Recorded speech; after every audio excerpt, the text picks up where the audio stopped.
All right, it is the May 9th work session, and I will start with call to order, and we will move over to item number 2, roll call. Superintendent Hooker, would you please do roll call? Yes, Madam Chair. Ms. Heidi Hensley. Here. Ms. Claudia Butts. Ms. Linda Davis. Here. Dr. Patricia Yeager. Here. Mr. Tim Denson.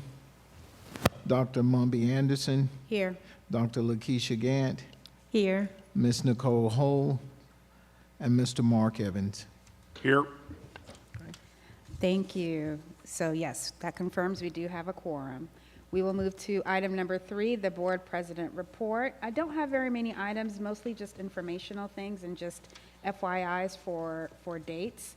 I do want us as a board to recognize the passing of one of our CCSD leaders, Ms. Clifton. So perhaps we could do just a quick moment of silence in respect for and honor for her leadership in the school district.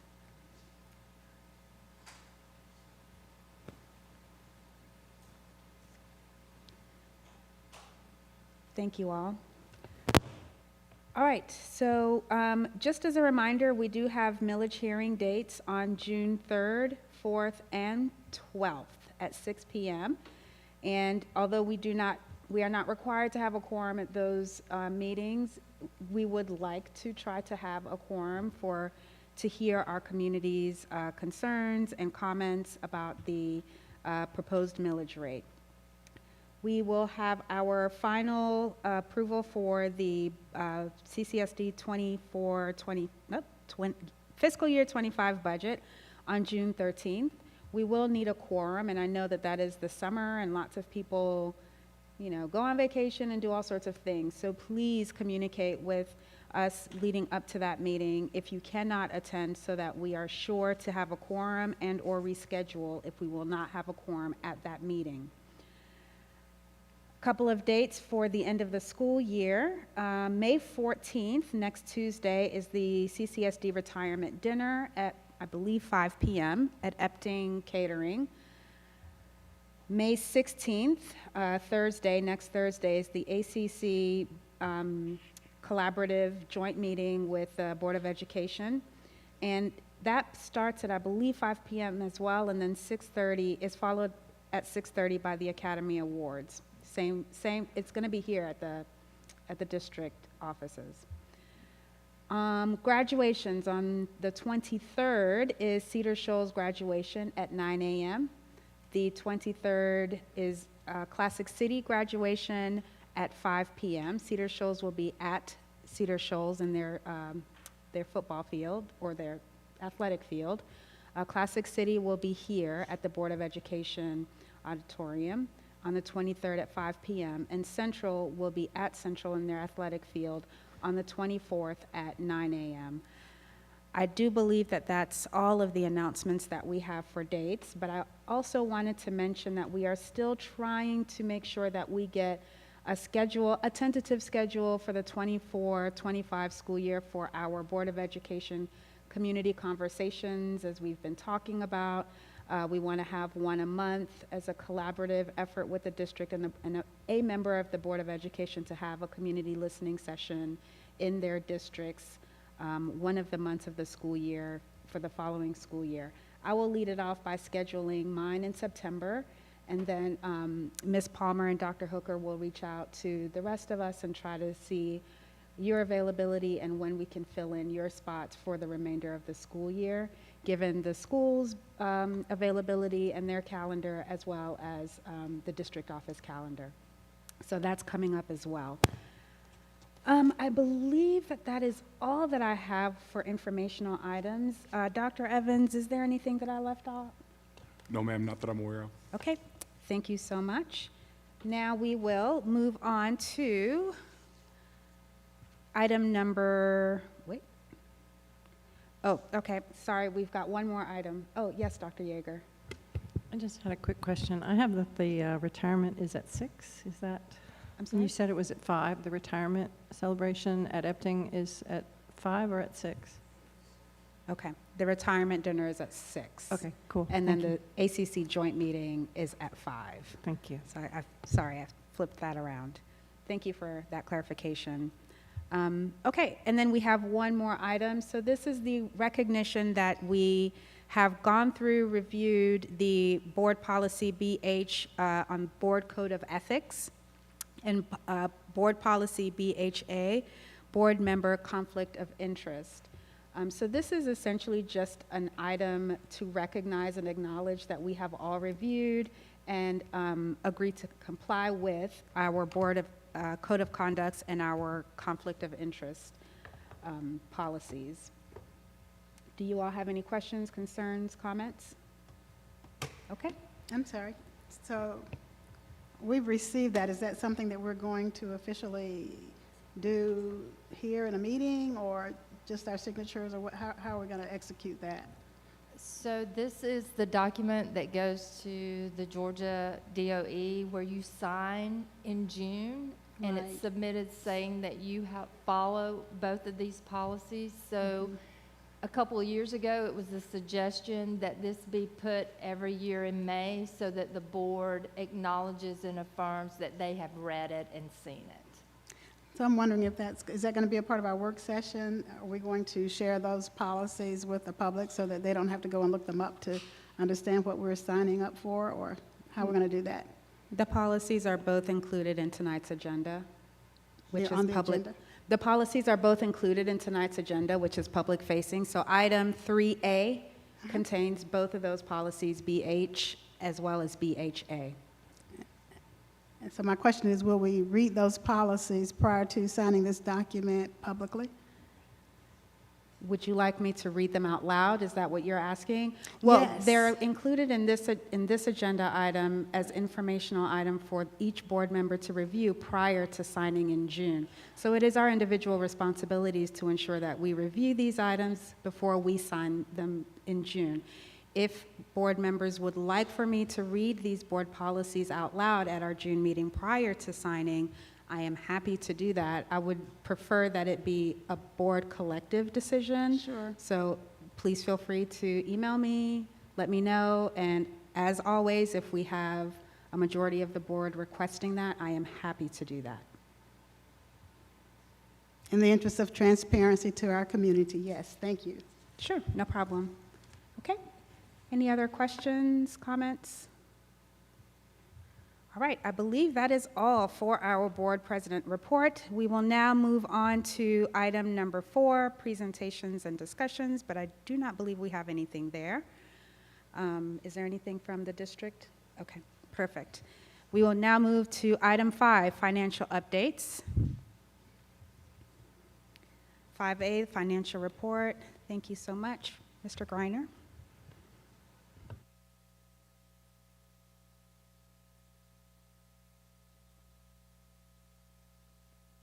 All right, I think we're good. Yep. Y'all may get tired of seeing me up here tonight. Let's see.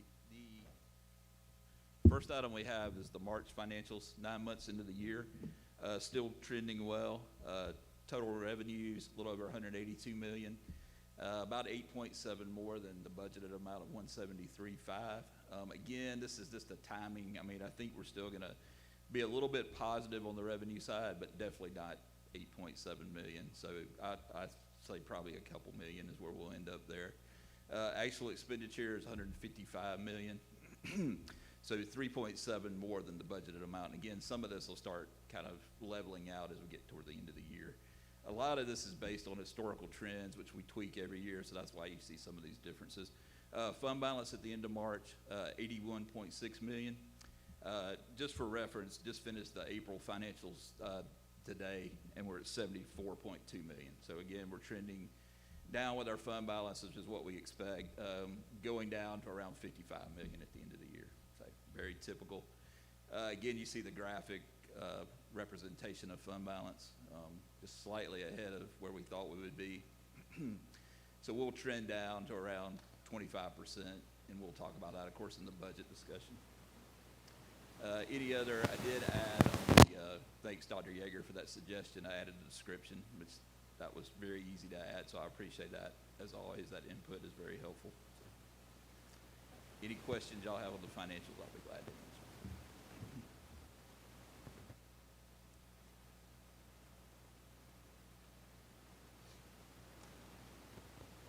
Thank you, Mr. Griner. I see no questions or comments. Okay, wonderful. We will move on to item 5B, budget amendment. Okay, thank you, Dr. Anderson. This is just, excuse me, some of these items we've talked about in earlier meetings. It's just kind of doing a catch-up budget amendment on some items. I can talk through each one of them. Other local revenue, we're increasing from $750,000 originally, increasing that by a little over 1.2 million. That was that one-time payment from American Tower for a cell phone that was approved back in the fall, October, November. So that's just to make that adjustment. Investment income, we're continuing to see positive trends there. So we adjusted that budget to $3,350,000 earlier with the previous budget amendment. I'm just adjusting it another $450,000, so that'll get us to $3.8 million. Currently earning anywhere from 5 to 5.4% on the amount of money we have right now, just through various vehicles, just trying to, through a money market account. We're also in Georgia Fund 1, which pays about 5.36% right now. So that's through the state of Georgia and administered by the state of Georgia. QBE midterm, we were fortunate this year to get midterm. We have not in the past. Our FTEs actually went up, and that's how you earn midterm dollars in QBE. So we got almost $2 million, $1.9 million, so we're just adjusting that. There's an attachment that shows the various accounts. I just kind of did a summary on the budget amendment. Salary contingency, we talked about this. This is where we placed the one-time retention supplement that the governor approved in December. We thought the general fund was going to have to fund this. It's actually, we were able to use ARPA funding for that. So anything, I should have pointed this out, anything negative on there is good under the proposed amendment. Anything without a negative, this means going up. So all the first four items are all adding back to revenue or decreasing expenditures. The last two items are just adjusting the, when Mr. Gilbert presented the health clinics that are going in at Classic City and Coyle Middle School, we knew we were going to have to use some general funds there to finish the construction and renovation. So this budget amendment is to add to those. We got $308,000 from the state for each facility, but back, I think it was last month, we approved the modular building at Coyle Middle and the renovation at Classic City. So these are just getting those numbers up to where we're going to end up, which is around $560,000 for Coyle and then around $600,000 for Classic City for the health clinics. So if you go to the far right under proposed revised budget, you'll see our total revenues with these amendments are a little over $222,500,000, and then expenditure is a little over $221 million. So right now we're to the good of about $1.4 million on our budget. So we kind of flipped where we were facing a deficit of about $3.4 million with these adjustments. We're up to $1.4 million positive now. So I know that's a lot, but if y'all have any questions on those, I'll be glad to answer them. Thank you, Mr. Griner. Are there any questions? Yes, ma'am. I just want to make sure that I heard you correctly. You earn the QBE partial payment, the early payment, based on FTE. So if we were below this threshold, we would only get one payment from QBE, or how does that work? The way QBE, that's a great question. QBE is always behind in the funding. So we get 12 monthly payments from QBE throughout the year. But our additional funding is based on our FTE count from the prior year. What this does is take the FTE count in October of 23 and compare it to 22, and we actually increased. So if the governor puts it in the budget, there's what's called a midterm adjustment. So it's truing up our true funding. This payment is actually spread out over the last 3 months of the year. Thank you. Yes, ma'am. Do we have any other questions? All right, thank you so much, Mr. Griner. Stay put. I believe we have one more item that regards your attention. We will move to item 5C, approval of the FY25 tentative budget and the tentative millage rate. Okay. I have control. Gotcha. Okay. Is it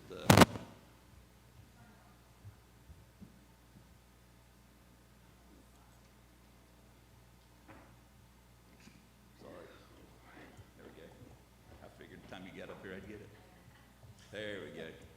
All right. So we won't necessarily go through the whole presentation. I'm just going to go through some changes since April 16th. Some of it's the same slides. Some of them are updated. So our agenda is to provide a budget update. The last time we did not know our property tax digest numbers. We do have a firmer number, because that number is going to change between now and July, but this is just based on appeals, but this is the best, we have to work with at this time, and this is always the case. Determine any adjustments that may need to be made to our recommendations that we put forth this evening, and then, as Dr. Anderson mentioned, approve the tentative budget and the millage rate. And that will allow us to have the big component of that is the millage rate. Approving that tonight allows us to do the ads for our upcoming millage rate hearings, which we have to do in a certain sequence of events to be in compliance. So again, our strategic plan, I won't walk through that. Our mission, vision statement, our 3 goals: thriving students, optimized talent, and connected culture. So here are the updates from April 16th on the revenue side.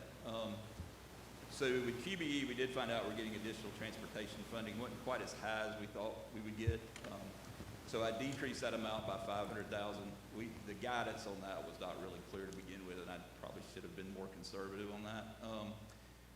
We did not have a midterm adjustment in the budget. I feel confident our FTE, based on our March FTE count, will continue to increase. So I feel comfortable putting in at least $500,000. We got 1.9 this year. I don't really want to go that high. So those two to me just offset each other on the QBE side. So our property taxes increased 9.4% compared to the initial budget presentation of 8%. So that 9.4%, about 2.3 of that is new growth in the county. The other 7.1% or so is reassessment of values. And we'll look at that in just a second. State budget changes. The governor signed the budget this week. All this is definitely applied now. The only thing we don't know is the school security grant. We're getting the funding. We just don't know the guidance behind the funding yet. I assume that's going to be forthcoming. We think we're going to be able to use it to cover school security, personnel costs, and some other items. That's how we presented it in the budget. So right now, we've got that in there as a grant of $945,000. So actually the growth, I thought that 9.4, sorry, I should have updated that slide. It's 9.63%, so it's a little bit higher than 9.4. So the 8% was estimated, 9.63. This was the growth last year was almost 17% just by comparison. If you look at a 5-year history of Clark County's tax digest, the 9.63% is getting more in line with what we saw previous to the last couple of years. The last couple of years were a lot higher. So, and we'll look at the 5-year digest history shortly. So what did that mean by the growth being higher than we estimated? We were actually able to, bottom bullet point, we were able to increase revenue by a little over $1.7 million. We'll look at the effects of that. 1 mil, if anybody asks that question, a lot of people want to know what's a mil worth in Clark County for the school district. Roughly $7.4 million at this point, based on the new digest numbers. So I think people always kind of, like to know what that is. Again, we're proposing the millage rate stay at 18.8, but we'll talk a little bit more about that. QBE, no changes other than what I mentioned, so I'm not going to go. I adjusted this slide for property taxes. So our total revenue now is projected to be almost $234 million. Total state mandated. CCSD initiatives, all those are still the same. The new positions we mentioned back in April. Again, the 403B match. I do know one of our neighboring counties has picked up that idea from us and is actually proposing that as part of their budget this year. So I think we were one of the I want to say we're the first, but I always hate saying that. We're one of the first ones to propose that. So I think it's definitely catching on with other districts. So thank y'all for that leadership last year in doing that. ARPA positions that we mentioned that we would continue, that would move over to the general fund. So total expenditures, almost $237 million, $236, $775, $871. These slides, the differences are pretty much the same. So getting to the summary, last time we were about 4.6 million use of reserves. You can see the numbers that are highlighted. We're now with the increase in property taxes, 2.8 million. So that number definitely shifted, of course, in our favor. Puts our fund balance, which is calculated by taking Our projected ending fund balance divided by estimated expenditures of 22%. We have proposed a recommendation to add to deferred maintenance of $2 million, and like we mentioned last time, that would be put in a separate account, transferred over from the general fund. Last year we did $1 million, so we would like to continue to build on that. I know, you've heard Dr. Askew talk throughout the year. We have a lot of items that need to be addressed within the district. We feel like this is the first step to taking care of that. So we're proposing to do that, which would take about $4.9 million out of fund balance and leave us roughly a little over 21%. So our projected ending fund balance would be a little over $50 million. Again, just to kind of tell you what we included and what's not included, and again, these are items, again, that are open for discussion. We did communities and schools. Y'all approved that recently. That'll add 8 additional sites throughout the district. Restorative practices, we talked about that. Deferred maintenance, we talked about. So what we did not include was the 2 additional paraprofessionals. Mainly, and I put a reason for each one of these, was just due to the sustainability as we move forward. And we discussed it with our elementary schools, and Dr. Scott can definitely speak more to this probably than I can. I think they were fine with it, but it wasn't an overwhelming, like, yes, we want to add that. And then I think our other concern is actually being able to fill those positions as well. So those were kind of the reasons. We kicked around adding an additional $500 increase to the classified staff. We proposed a $1,250 raise. Again, it's the sustainability in future years as we start to see the digest start to decrease, just that concern. Unfunded state mandates are always, our health insurance is going up again next year. We already know that. That's going to be an additional probably $1 to $1.5 million in expenditures. So the cost of that we estimated to be about $515,000. And then we kicked around the idea of decreasing the millage rate by at least 0.25 mils. That would have reduced our revenue by $1.8 million. I think the biggest reasons that we decided to propose 18.8 instead of reducing it was, again, sustainability. There's a lot of unknown, Dr. Anderson mentioned this at the April meeting, there's a lot of unknown legislative factors right now.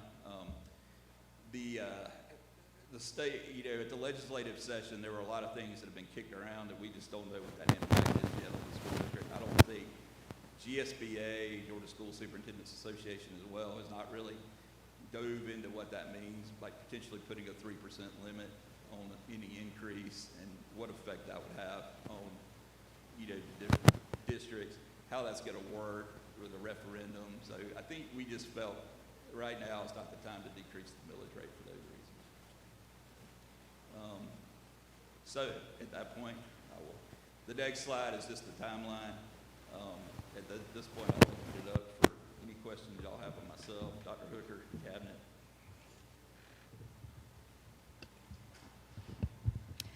Thank you, Mr. Griner. I'll open up the floor for questions. Would you like to start at the end? Dr. Gant, do you have any questions? Oh, okay. Would you like, yeah, absolutely. I was just, so one, I am appreciative that rate stayed the same, given some of the uncertainties. I was looking at our budget presentation from a month ago, I think, and then this budget presentation. And a couple of things I wanted to just sort of place out there, not to be solved tonight. I know we have several other meetings. But it was I think it was $12.50. Where did I go? I think there was a salary increase for classified staff, if I'm understanding that correctly. Yes, that is correct. Of $12.50. And so wanted to toss out there, I don't know particularly now that we have more final numbers, if it's a possibility to increase that. I do think I think it's great. The $12.50, and then in reality, it's about $100 and something a month for some of our most underpaid employees who also do not have as robust of a retirement plan as our certified employees. And so wanted to toss that out there. And then also, and this may be more apparent in our notebook, I have not made it all the way through that, but just some type of discretionary funding for our teachers having to there are still some teachers that are having to supply their things, their materials, PBIS things. And so being sure that that's there, as well as our librarians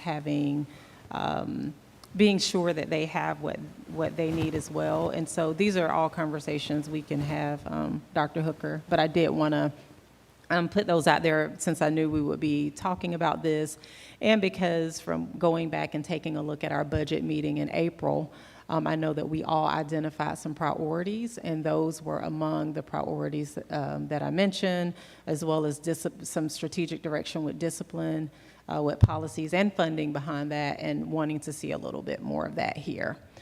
So I wanted to just sort of put that out there before we get to May. And before we move on to the next member, to clarify, because I'm hearing Dr. Gant say the $12.50 for pay increase for classified staff was in the April presentation, but in May's presentation, the district is recommending no pay increase for class. No, I'm sorry. It's still at $12.50. It's still at $12.50. Yes, ma'am. Okay. I think at the last meeting in April, Mr. Denson had mentioned possibly raising it then. So I think we looked at going up an additional $500 over the $12.50 Okay. and decided to leave it at $12.50. Leave it at There's $12.50. also, if you're eligible for a step increase, so that's not necessarily that large a difference again. So there is a potential to earn more than $12.50. So anybody who's eligible, I know some people are at the top step, so that wouldn't apply to them, but there are some if you're eligible, so that could be an additional $400 to $500 as well. Okay. For the step increase, so. But again, that's person by person. The $12.50 will be across the board. Okay. And our custodians are also, and I think it's in a previous slide, the state is providing a $1,000 supplement for our custodians. So that won't cost the district anything, but the Social Security piece of that, the state never pays for that because some districts opt out of Social Security. So they don't provide funding for that, but we're getting, so the custodians on top of the $12.50 will also get $1,000, but that's something the governor provided in his budget this year. Okay. And just so I'm also clear, so Dr. Gant, you were saying that the $12.50, you're still in support of increasing that $12.50 by $500 or whatever, or okay. And then you were also saying that some funding included for discipline and other things you're not quite seeing reflected in the, okay, I just wanted to be clear, I fully understood. Yeah, and that may be more of a, a conversation. I know we've sort of talked a little bit about that, but that was something that I think was on majority of our minds. In some way, discipline came up, and I know that there are already some things happening with like the location, with our being sure that our students who are served have access to like supports and things like that, but really wanting to see that carved out. Like, how are we going to prioritize that this year, but then, also moving forward. But in this year's budget as well, what is different that we're doing to address discipline? Thank you, Dr. Gant. Okay, Mr. Denson, do you have any thoughts? Yeah, thank you, Madam Chair. My thoughts are, I also agree that I would like to see the additional $500 for classified employees, and I guess I'm seeing on there that would be a projected annual cost of $515,000. Yes, sir. For the additional? Roughly. Yeah, that was just kind of some quick math. Sure, Based yeah. on the numbers, so yeah, that's. Okay. And then I definitely am in favor of the additional parapros for each elementary school, and that being, I believe, about 1.2 million. What I don't see on here that was part of the presentation that we had previously was the additional mental health counselors that I believe was at $197,000 annually. Yeah, thank you for pointing that out. We went back and looked at that. Let me go back a couple. So, and I can, definitely, if Dr. Scott doesn't mind chiming in on this one, but we, if you look at the ARPA positions that were continued in the general fund budget, we do have 2 district-based mental health counselors that will, cover the entire district. I think our schools also had the flexibility to choose that position if they wanted to, and we only handled if we have any. So we had had 2 high schools that did decide to do that. So Okay. that's why we decided, I think we were looking at adding additional, then we went back and rethought it, because we do have 2 at the district level that will cover the entire school district. I guess the idea, though, is if we had the 2 allocated specifically for the high schools, then the 2 that are for the entire district could be focusing just on the middle school and elementary school levels. Is it, Right. right? Is that- As I gotta say, I mean, only having 2 covering our entire county, that's just not enough. I mean, honestly, with everything that we're dealing with and our students are dealing with, and so I would still be in favor of having the 2 additional, specifically for the high school level. And so with me adding those 3 things up, I mean, that comes to about an additional $1.9 million. And can you tell me with the, go back to the slide where you did the, where we did the change of the fund, of the property taxes are going to have an increase. How much, what is the dollar amount of the increase that we're projecting over what we were looking at last Yeah, month? I'm sorry, let me get back there. It's okay, yeah. 1.7, let me check this before yeah, a little over 1.7 million. Yeah, okay. So, I mean, what I'm looking at is that most of that 1.9 there for those 3 additional things would be covered by just the increase in our property taxes that, you know, we didn't foresee from some last month. So, yeah, I personally feel pretty comfortable with us going with that and keeping the millage rate where it's at, but putting those additional 3 things in. Thank you. Yeah, and I think with those 3 additions, I, of course, played with different scenarios today. I think that would still leave us above 20% in fund balance if we did that. I think honestly, if you looked at all the items that were considered, maybe reduce deferred maintenance down to $1 million, we really would like to keep that at $2 million. You're still within the 20% range. I think Dr. Hooker and I both feel if we stay between 20 and 21%, that's where we would like to be with fund balance, just given the unknown uncertainties that are out there right now.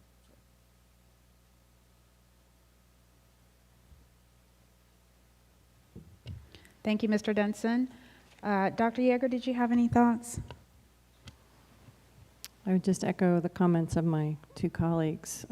Definitely interested in the staff increase, the $500, and also the parapros. I've heard that parapros are the #1 way to make teachers more effective, and so I think that's a really great investment and might even make it easier to recruit good teachers, even if it's hard to get the parapros in the door. But ultimately, I think it's an important thing to try to keep doing and pushing on that front.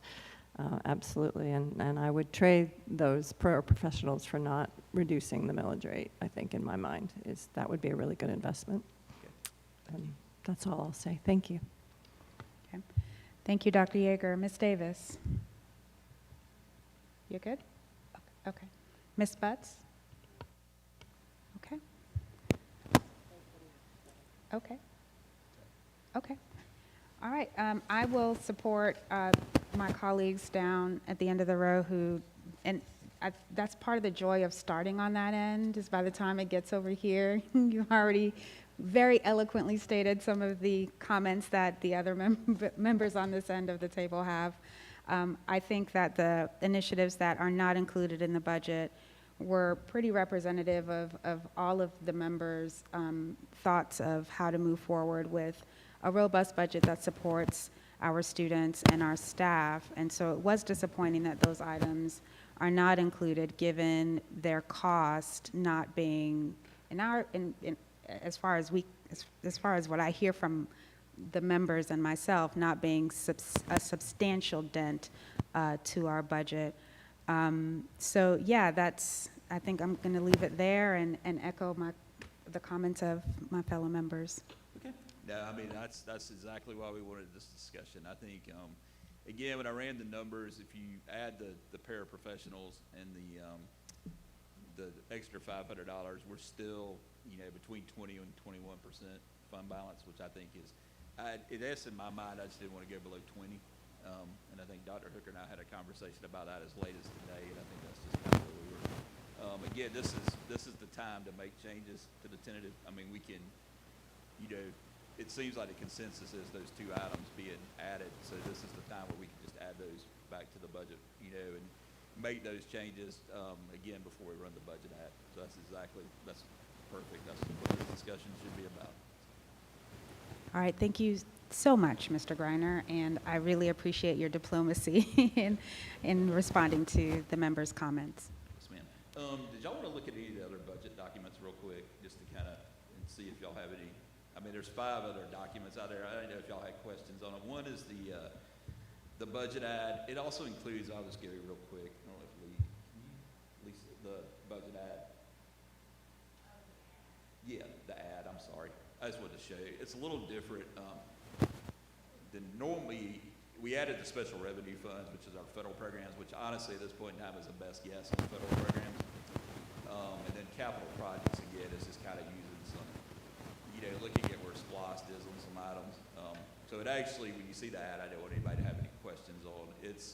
So you have the general fund, which we just got through discussing, our special revenue funds, which includes our federal programs, school nutrition, after-school program, and then we have our capital projects account, which is our SPLOST funded projects, and then of course the debt service on the bond issue that was done a couple of years ago. So, and then this has the public hearing dates, that Dr. Anderson mentioned earlier, and then also the budget will be considered for final adoption. This is a format I've used in the past. I like this format. It's not necessarily required. I looked at other districts around us. Most of them use this format. I just wanted to point that out. So in case y'all, so it's a little different look. Last year we just showed the general fund. I think it's important to show all funds on there. So if you ever want to know what the total budget is, closer to if you add all 4 of those up, it's closer to 372 million. So you can factor in our federal funds and capital projects. Yes. Thank you, Mr. Greiner. I saw a hand. Ms. Davis? Yes, I'm sorry. I do want to commend you for the detail that you've given us. It's kind of like a roadmap so that we can kind of navigate this huge number of initiatives that we're covering in this fund. So the clarity is starting to get here for me, and I really appreciate the work that you did to put that together. That little section of documents was fun. Yeah, thank you. Again, it's not me. I just get to be the one to deliver the message. It's a team effort, starting at our building levels all the way to the district office. So thank y'all. Thank you for the download, too, that I'll get to do, so I appreciate that. Thank you. All right. Y'all. All right. Mr. Denson, did you have questions? Thank you. And yeah, I just wanted to get a clarification because I saw some dialogue in the community talking about the, can we go back to, yeah. Talking about the fund balance being the much larger total $96 million. I know that while that's technically correct, that is including the capital funds, which are, of course, money we're putting aside for those large capital projects, and should not be confused with our general fund Right. And balance. that's, next year when we do, and I've seen this done in the past, we probably can do a budget presentation that includes what each fund stands for and kind of, because I know that does get confusing. The special revenue funds, the majority, half of that fund balance is in our school nutrition program. We typically run between $4 to $4.5 million in fund balance in school nutrition. The rest of that is sprinkled throughout our after-school program, has a small fund balance and some other items. And then, of course, capital projects is just the bond issue that was done a couple years ago, and it's just the timing of those expenditures. And we're receiving SPLOST on top of that as well, so it kind of goes, it ebbs and flows. So the main focus is on that far left column, which is the money that we have readily available to support the general fund. Yep. Great observation. Thank you. Thank you, Mr. Denson. Others? Yes, and I would like to echo my members' comments that the folder was very, very helpful, full of information, and I love that this sheet kind of condenses the information in the folders. I did have one quick question that I failed to put in the questions document, but I'm sure could be answered pretty quickly.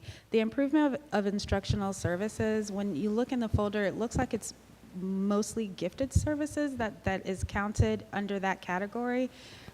Are there other improvement of instructional services in that category that total $17 million? I'll have to go back and look. I knew functionally at the state level, improvement of instruction. I'm trying to think. Dr. Scott, you know off the top of your head what falls under. I will get you an answer on that question. Okay. I should know, but there's different things at the state level, and it's, how the chart of accounts flows. But I can get you that information. That's fine. There's a lot of stuff.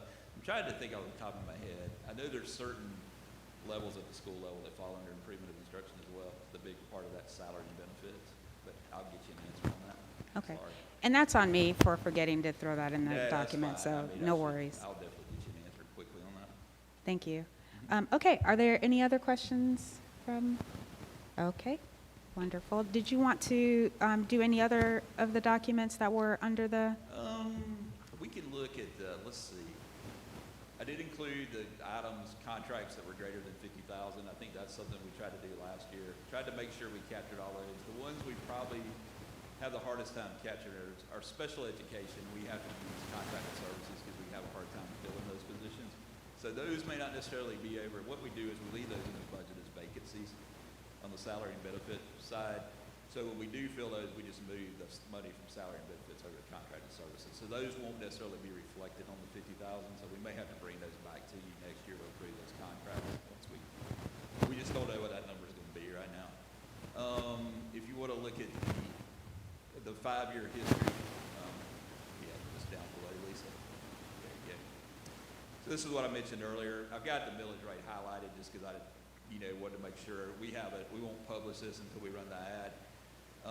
You can see the increase. 19 was 8.77 and then 7.33. We're kind of trending back down to where it was normal for Clark County. 22 was almost 10.5, or a little over 10.5, and then last year, of course, was 17%. So I think we're starting to see the trend back down into the 7%, which is kind of normal. Most districts around us, I noticed Barrow is 8% this year, so they're kind of trending in the same direction we are. I think the other two, let's see, if you go one over, Lisa, to the PT 32.1, it's got all. So this is the actual sheet we get from the tax commissioner that shows what is enrolled. So why we have to have millage rate hearings, down at the very bottom. This takes in last year's digest compared to this year's digest. It looks at reassessments and growth. So to get to the same level of taxes we collected in FY24, we would have to roll the millage rate back to 17.511. So this is why we have to have hearings. If you do not roll the millage rate back to that rate, you're required to have the 3 hearings. So you can see the percentage increase is the 7. That's actually the reassessment growth is 7.36%. And the additional 2.27 is the new growth in the digest. So it took me a while to figure this one out several years ago because there were a lot of numbers, but that's basically what this does. I think other than that, we had talked about ClearGov, and I can email this to y'all if y'all prefer the digital FY25. It's one up, Lisa. Sorry, to the right. And now so this is what we produced at ClearGov. It's just it takes each department, shows you, actuals for the last couple of years, what the budget was last year, this is all based, of course, on the presentation tonight. Same information y'all have in your notebooks. This does not have the line item detail, but it has it by functional expenditure. So if you go to, if you go to instruction, it's going to show you how much we spend on salaries, how much we spend on differences and that. So please, once y'all go through that, if you got any questions, it shows the differences between each year as a graphical representation. I like to look at graphs. So I think it's just kind of helpful to do that. But yeah, that's something new we did this year. Thank you, Dr. Hooker, for allowing me to do that, working with ClearGov. Again, we're going to fine tune this. Next year we'll have, a lot more information in it. This is kind of our first run at it. We'll have some statistical information in the front. Well, most city and county governments use this. I think we're the first school district I know of that's actually using this product. I know Gaudette's kind of investigating, and they may eventually end up using ClearGov for their presentation as well. thank you, Mr. Greiner. That led me to one question that I remember I had. Dr. Gant did ask for a projection of the enrollment per school and I think it was the certified teachers change over the year. There was something that you asked for, and I was wondering if the district was going to be able to provide that before our June budget vote. Yeah, we can definitely do that. I'm sorry. I didn't mean to say. Yeah, was that in the budget question document, or was that something at the last? I know can't, Dr. Yeager had asked for cost per FTE, which we put in the notebook. Yeah, I'll have to go back and take a look. I think it was like was it with the number of people like leaving per school? Yes. And I think we have that somewhere. I'm almost positive it's been done for us years ago, and I think we sort of talked about it a little bit, just so we'll have a better idea of, yeah, like just retention and things like that. Okay. Yeah, we can definitely get that for you. All right, thank you. Thank you, Mr. Griner. I know that that was a lot to present at our meeting. Appreciate you. Thank y'all. Appreciate it. All right, we will now move on to item number 6, facilities, starting with 6A, the SPLOST monthly report. Mr. Gilbreth?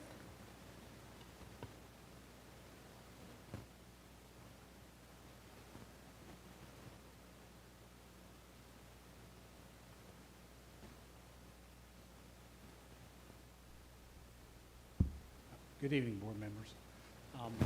SPLOST report kind of hit the highlights for the major projects. Clark Middle, we're making good progress. Interior finishes on the 3-story building coming along nicely. Painting, carpet, LVT in the hallways.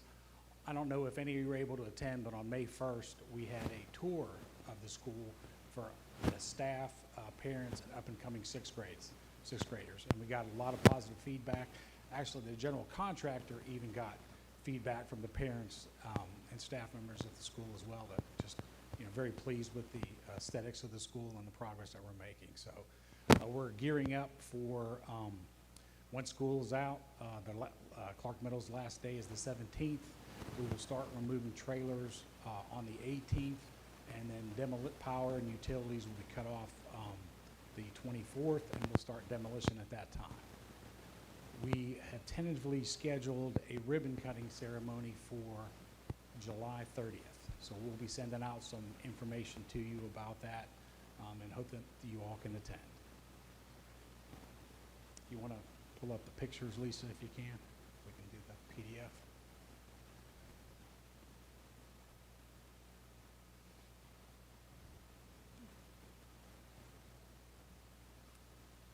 I'm sorry.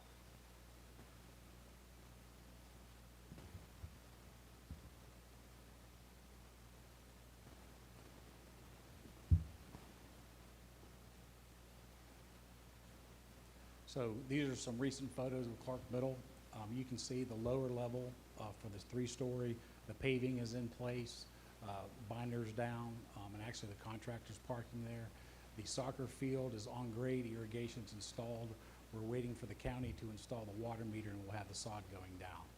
The greenhouse has been installed on that next slide, and the barn structure footing and platform has been prepared as well.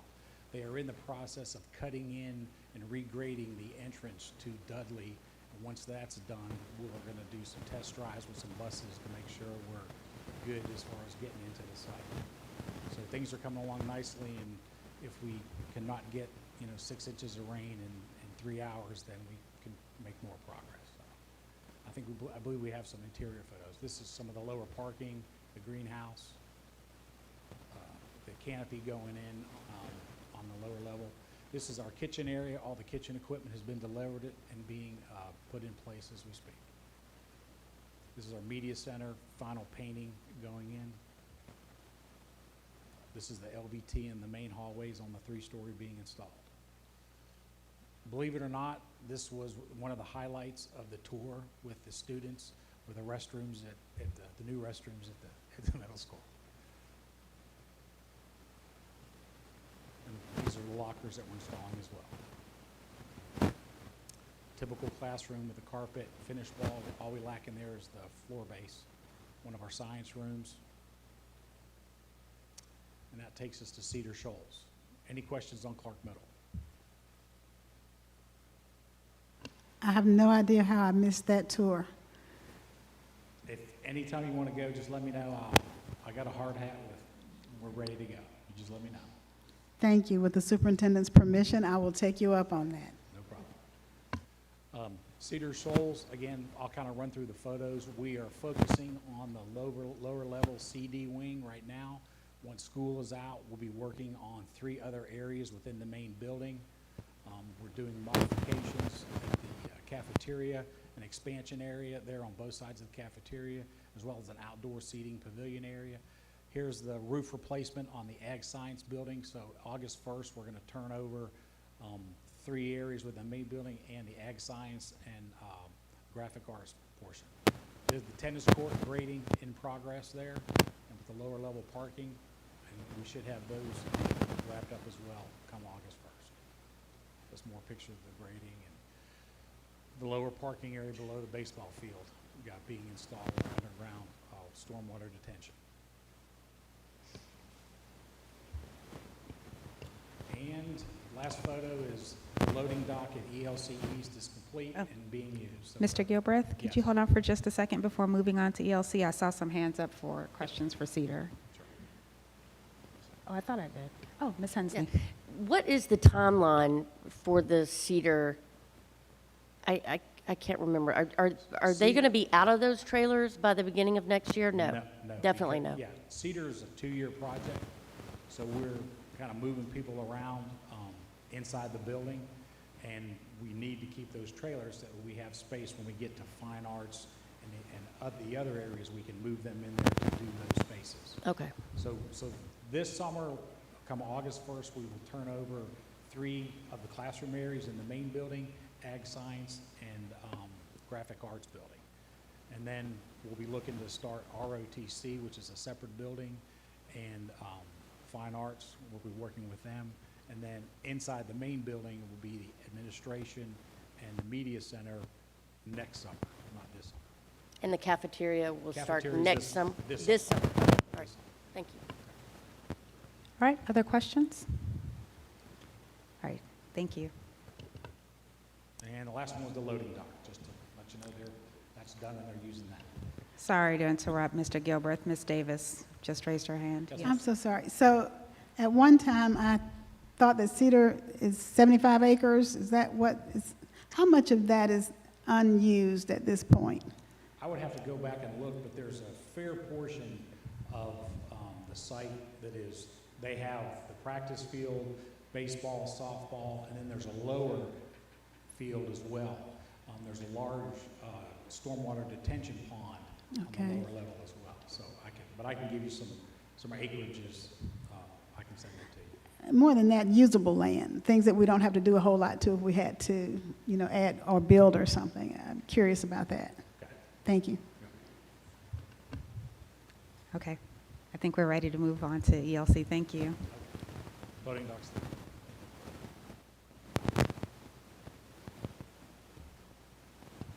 All right, any questions about the ELC loading dock? No, we're good? All right. Thank you so much, Mr. Gilbreth. Okay, we will move on to facilities update, item 6B.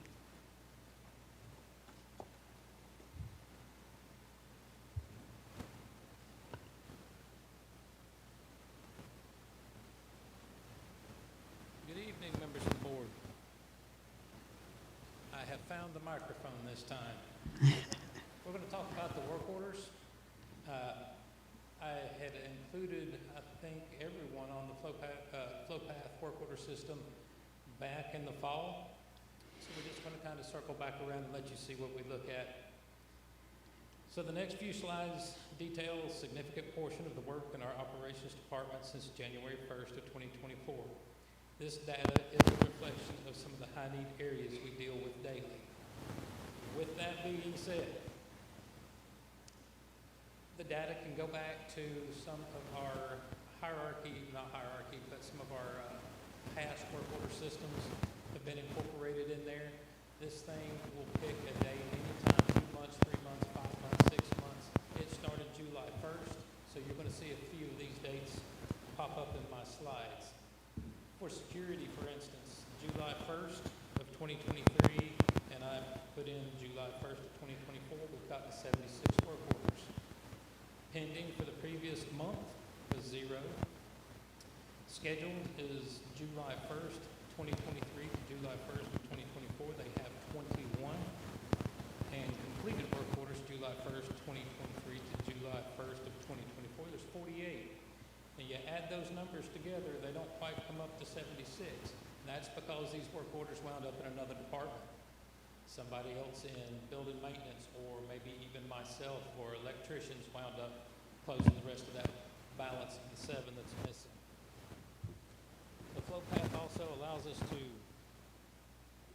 track daily or monthly or whatever parameter you set, how many work orders we can process, how many we do, how many we complete.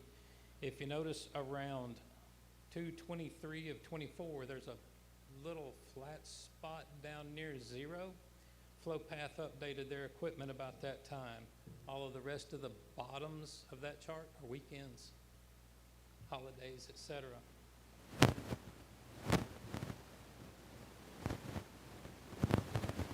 Back into the HVAC side, I am going to give you a disclaimer here. I created snapshots of this because this thing real time starts changing numbers as soon as a school puts in a work order or a technician closes out something. I needed some real numbers to present to you tonight. So these numbers are from a specific time, which was April 24th, I believe, yes. So total HVAC created work orders this year is 129. So where it says view details, you won't be able to click on that and go. It's just a snapshot. On the pending, July 1st, 2023 to July 1st, 2024, there's 13. Scheduled at that time, I took the data, we have 25. And completed July 1st, 2023 to July 1st, 2024 is 729. One of the other groups that I track, security side, but not actually dealing to the police department, is doors and door locks. That is really pertinent these days and these times. So we have been tracking that pretty heavily. We have 185 work orders that we've completed. The velocity, how fast we managed to get things in and through for this month, and that being April, which I short-stopped at the 24th, we had 447 come in, and at that exact time when I closed it out, we had closed 359. These totals are only representative of the work orders installed into the FlowPath module. So many more items of emergency or concern are solved by emails, text, phone calls, and word of mouth. Everyone is aware that work orders are needed for solutions, but during the heat of the turmoil, not everyone gets back to do the required FlowPath work order. The operations department is responsive by our very nature. Any questions? Just for clarity, before I move on to questions, this is all part of that system that you all shared with us that we can also log into and play around with to pull data as we would like to see it visualized? Okay, I just wanted to double check for clarity. And your stuff, when you click view details, yours will work. But I had to Yes. stop it just to keep my numbers from crumbling. Okay, thank you. All right, are there any questions? I see Ms. Davis. I don't have a question. I am so happy to see this data. Thank you so very much. And I forgot about the system, so definitely I want somebody to help remind me about that, because, wow, we have moved light years. Thank you. Thank you. Ms. Palmer, are you able to add that to our board update for next week, the link and the login information for the FlowPath system, so Ms. Davis can have it at the top of her inbox? It's always helpful when you have it like right at the top when you open up that email, isn't it? All right, thank you so much. All right, Mr. Bailey, I appreciate all that you just presented, and we will now move on to our item number 7, our business items for discussing our consent agenda. I will go down the list and just call out the item, and if you have any objections and want it pulled, if you could please raise your hand high so that we can see it and we can go ahead and pull it and move on efficiently. Item A, field trips. Consent. Item B, April 11th work session minutes and April 11th board meeting minutes. Consent. Item C, personnel. Consent. Item D, personnel contract list. Consent. Item E, college healthcare anatomy and physiology lab equipment. Consent. And item F, early Head Start continuation grant application review and approval for intent to apply. All right, Mr. Denson? And I am fine putting this back on consent as long as everybody else does, but I did just want to point out that this does have a reduction in amount of students that are going to be able to be served. This includes a reduction of 2 classrooms at the East Side Center, which is 16 children's slots, and then reduces 10 slots from the home-based, and also moves 20 slots from home-based to servicing pregnant women specifically. And I know a lot of this was done because of the growing cost of fringe benefits, insurance, retirement, and such for employees through early Head Start and Head Start. And I know that there's no children going to be dropped from this. They're going to be able to make these changes as children age out through it. But I do think it's an important point here. And I would also like to at least throw the idea out there for us to consider in the future, trying to find a way to maybe help financially a bit more, covering the cost of those fringe benefits so that we don't have to see these reductions, or we could move back and put these slots back into place in future budgets. So. Thank you, Mr. Denson, for those comments. Did anyone from ELC want to come and say anything about? No? Pretty much clarified the purpose of the reduction, and really the home-based model has been a struggle to keep the slots filled, so that that's why we're shifting to try to serve more pregnant moms, but it's been this year, but it's been previous years, so that's what's going on with the home-based model. So, yeah, but yeah, he explained it very clearly. Thank you. Just wanted to give you all an opportunity to speak your piece as well. Mr. Denson, would you like to keep this on the consent agenda? You were just providing an information. Yes, ma'am, Okay. that's fine. Yeah. Okay. All right. Are there any other members who would like to pull this item, or are we confirmed on consent? Looks like we're all good. All right, fantastic. So all of the items from 7 will remain on the consent agenda for our regular meeting. And we will now move on to item 8, policy updates. Item 8A, there are several policies up for approval. If you'll remember, many of the policies that are up to be rescinded will become a part of the Board of Education manual that was drafted by Dr. Evans. Thank you so much for doing that, and passed around to all of the members through the Google Drive.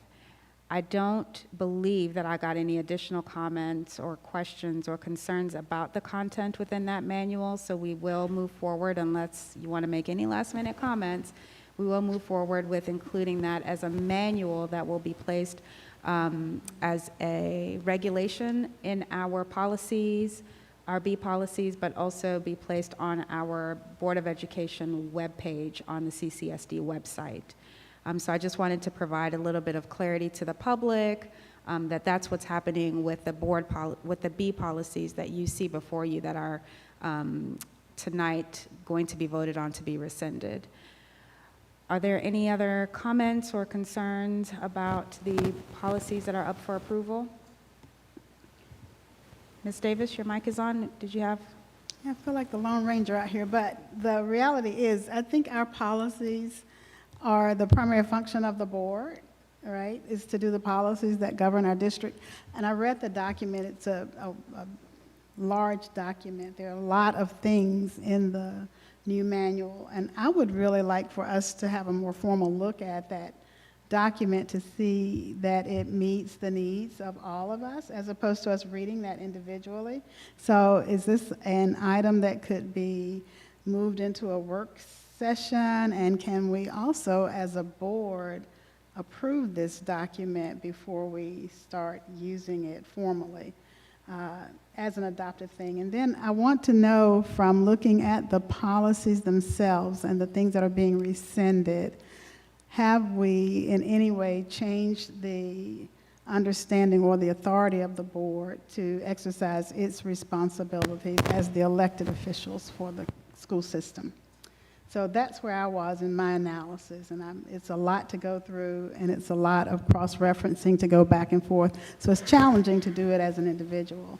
So I'm wondering even if this might be something that would qualify for a committee. I applaud you for taking it on, Dr. Evans. I'm confident that you're more than competent to do that, but I would like for us to examine this under the auspices of our role as elected representatives of the community as opposed to board members, to see if we're actually meeting the needs of the current system that we are building, which is our charter system, I believe.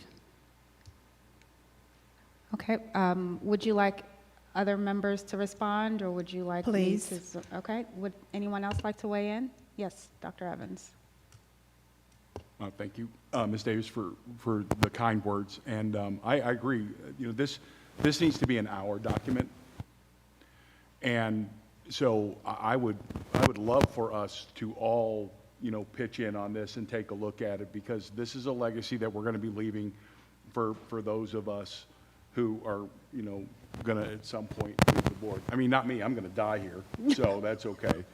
But for the rest of you all, you have, you know, grander ambitions. So, but I really do, I do appreciate you bringing this up, because I agree, you know, this needs to be something that we look at and we make sure that we get this right the very first time, because this is the document that will cement how boards in the future will work and how our work is going to be viewed by the public. So I welcome this, and I think it's something that maybe we should actually consider, you know, an actual separate meeting about, if possible. But again, that's up to all of us to talk about and think about. But you know, thank you, Ms. Davis. So my thoughts to that are that we do have a process by which we can request a called meeting. So if that is something that Dr. Evans and Ms. Davis support, having a separate called meeting to have this conversation, and you can get other members, I think you have to have 4 members of the board request a called meeting, and then we can do that. Another method would be to add it to our June agenda. I believe our June agenda will be pretty light. I hear Dr. Hooker behind me saying it will be full. So we have 2 differing opinions on our June agenda. So yes, I respect Dr. Hooker's opinion that we have a full agenda in June, but that is certainly something we can discuss at our agenda setting meeting further to see if that's an option. The other option that I kind of see on the table as well is our October retreat, which we will be traveling to and hanging out with a lot. And that's an opportunity to perhaps have a longer engaging session where we look through all of the policies that were rescinded and literally copied and pasted into this manual. And because it was literally copied and pasted, it may be worth going in and seeing what we want to add or remove, if there's anything that we want to clarify, et cetera. So those are the 3 options that I see before us to have future discussions about the board manual. And I do agree with Ms. Davis in the interest of transparency to the public, perhaps a vote. Once we've had that discussion, a formal vote on our consent agenda, to make sure that the public is aware that this is something that we made a decision on. And then I would ask that we hold off on those rescissions until that document is finalized. Again, it is cumbersome. The whole B thing, I know it is very cumbersome, and we did hire someone to actually go through that and create it. So I would like for us to, and that was that, I think we were already a charter system at that time. I would like for us to make sure that we are still in alignment with our district goals of being a charter system, and making sure that the board's responsibilities are absolutely articulated, where we begin, where local school governance teams take control of individual schools, and to also have that conversation about how do we go forward given our particular environment, because I think we're kind of unique in some ways compared to other districts. One, we're a large board. Two, we're a university town. And three, we seem to be a good trial site for a number of things. And I don't know that our policies address all of that. And the legal aspects of, we've got some pretty serious bills coming through from our legislative session this year that I would like for this board to examine as a board and have those discussions. So okay. It's a little bit of work. All right. In the interest of not wanting to belabor a conversation that, as a full board, we've had at several meetings, I would like for us to keep these items, these policy items, up for board vote, and just let the members decide as a consensus whether or not to rescind the items that we have discussed or not. And if we, as a full board, vote, as you know, if it's majority to rescind, then that's what it is. And if it's not, then we can continue to have those conversations alongside the conversations of the board manual. All right. We will move on to item B, policies for board review. I will start with board policy GAF, staff-student relations. Questions?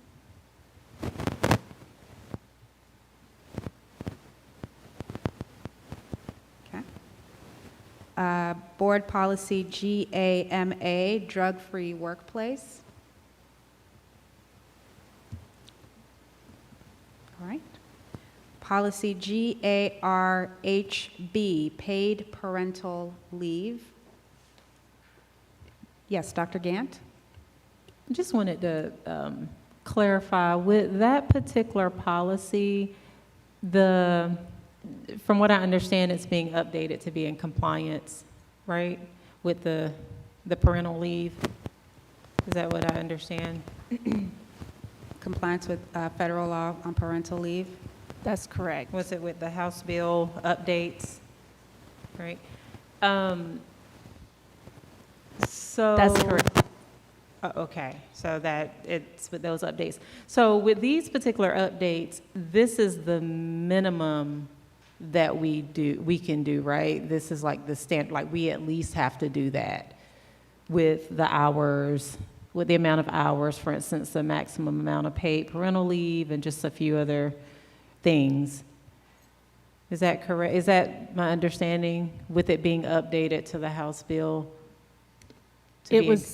Or am I? Yes, it was updated to reflect the revisions that the legislature made to that law. Okay. I would also point out this is an unfunded mandate, so we do not receive any money to support this initiative. The district bears the full burden. Okay. One of the things I wanted to toss out there with the increase of 240, because we've been talking about leave, and I know that from my understanding, that will come back on our agenda. I think you said maybe June or July, the other policy that deals with leave in general. Remember last month or the month before? Yes. Okay. And so I'm just wondering, might there be room to do more? Right now, the 240 is about 6 weeks for paid parental leave. And I know we've made some strides, like because of the state legislators sort of saying that we need to do it. But even if not right now, I would like to see us, especially as we're talking about leave for the rest of the district in general, I do think it could be helpful to think about the things that we can do. You know, we are limited in what we can do financially with like salaries and things like that. But with the amount, if I'm understanding this correctly, the maximum amount of paid leave for like new parents is increasing. And I'm just wondering if it's room to do more. I do hear that it's it's not funded.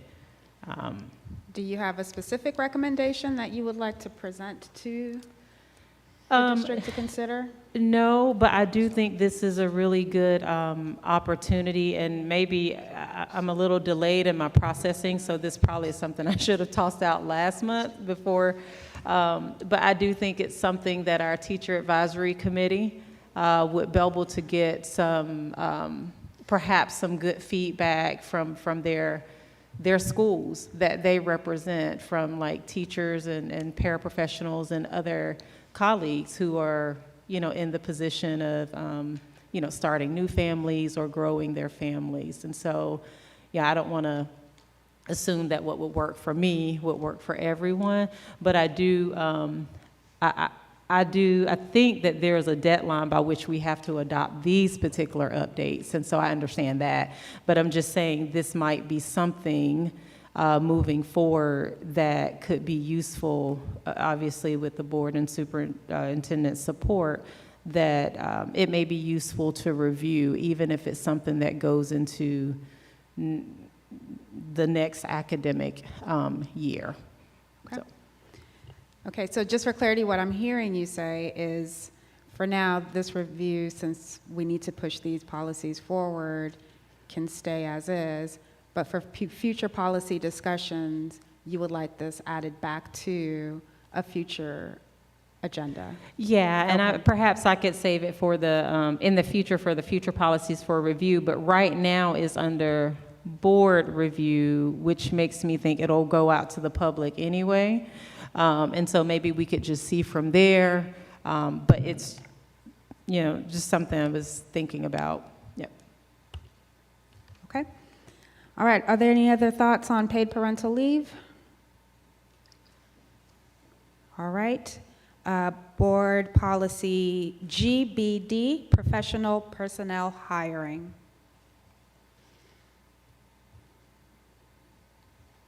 Okay, I see no comments. Board policy GBKA, professional personnel layoff. Is it lay off or lay office? What does that mean? I'm sorry, Ms. Davis, I did not hear that. No, it says lay office. Does that mean, is that just, should be off? Is that one of those autocorrects? GBKA, professional personnel lay office? Is that, No, ma'am. I'm in the wrong place?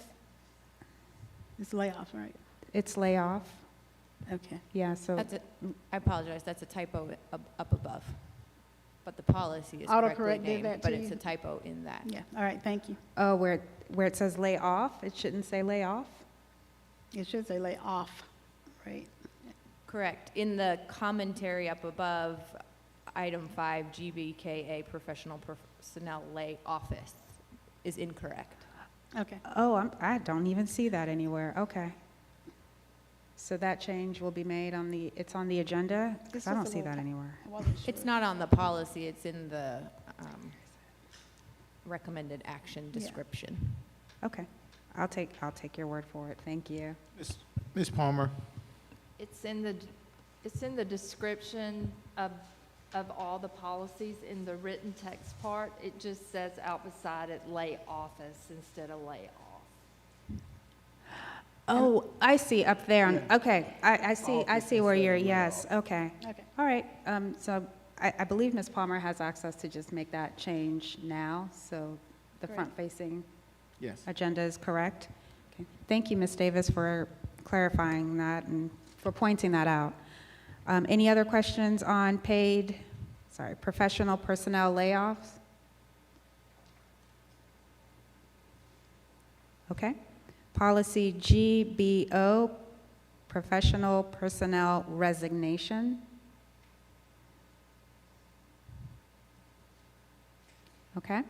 Policy GBT, professional publishing. Good? All right. And then final policy JR, student records. Yes, Dr. Gant? Yeah, just quickly on GBT, the one that you mentioned before this one. Oh, sorry, yes, GBT, professional publishing. Yeah, the Part A of the rule, is that, this is like our policy, right? It's not law. This is not is that correct? That's law.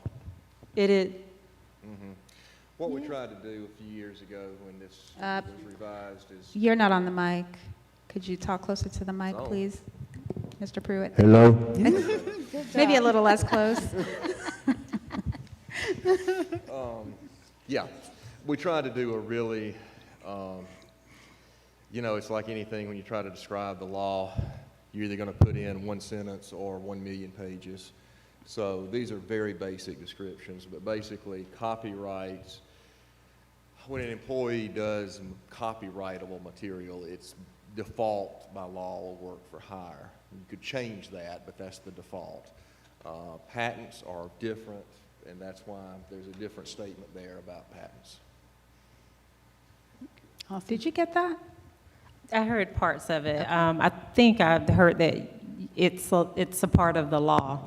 And so that basically means if a teacher or someone who's working for the district, if they create material, then that material is the district's. It belongs to the district. Right. And is that the case for everyone who's employed by the district? Right. I'm having there's apparently a very fine distance to talk into this thing, so I'll do my best. Yes, the default law for copyright, which applies to, I'm trying to do this off the top of my head, but those are creative works, not things that are patentable, but writings, recordings, that sort of thing. The default under the copyright law is an employee's work is a work for hire, and the copyright belongs to the employer. So that's for all employees. Okay, thank you. Okay. Any other questions about GBT, professional publishing? All right, and then I don't remember if I got any comments for JR, student records. So I'll put that back on the table. None? Okay. All right, so those are all the policies up for review. Dr. Gant, just for clarity, I did put paid parental leave as something for future policy discussions, and as it's out for public comment, perhaps there'll be some additional conversations before it's voted on. And then future policies for review for the board, or from the board. Are there policies specifically that you would like? Yes, Dr. Yeager. So I would like to revisit the unstructured break time recess policy that we talked about a year ago. I know we had some strong feelings and thoughts about it a year ago, and we got some pushback, and I think we decided at the time to let it rest. But especially for the middle school students, I would like to revisit that policy. This is the IEDA. Okay. IEDA, it's the recess policy. And if you remind me, Dr. Gant, the conversation was about using unstructured time for students as penalties, or penalizing students by removing unstructured time from their time at schools. Yeah, that was the issue. And that was the big issue? Was whether Okay. whether All you right. could remove that time as a punishment, or put the student up against a fence and not let him play, or whatever. That we allowed the middle schools to have that option, and I'd like to at least revisit that discussion. Okay. All right. Any other future policy discussions? Yes, Mr. Denson? Madam Chair, I wonder if I could just go back, to board policy JR, the student records on a policy review. I did have a question. My question was, there's the part of disclosure of information to military recruiters, which it says parents in high school, students shall be notified that student names, addresses, and telephone numbers can routinely be released to military recruiters and institutions of higher education without consent. Is that something that's legally required for us to allow? Seems odd. I have a vague recollection that it is. That's not part of what was revised. Right, so yeah. I didn't look at it, but I can look at that and let you know. Okay, I would love that feedback. Thank you. Okay, I need to catch up with where we are. So we went back to JR, now we're moving back to item 8C, future policies for review from the board. Dr. Yeager did want to bring back unstructured break time, so I assume that you want to add that to the June agenda for discussion for revision? Okay. And were there any other future policy discussions from other members? Okay. All right. That'll close out item 8. We will now move on to item 9, information items and board community reports, starting with A, Early Head Start Policy Council meeting minutes and reports. And I believe, Mr. Denson, you are our... I am, and honestly, everything I wanted to cover from that, I covered earlier in the voting items. Yes. So. Okay. Yeah, we figured as much. I just wanted to check. And then we are now at the Community Oversight Committee.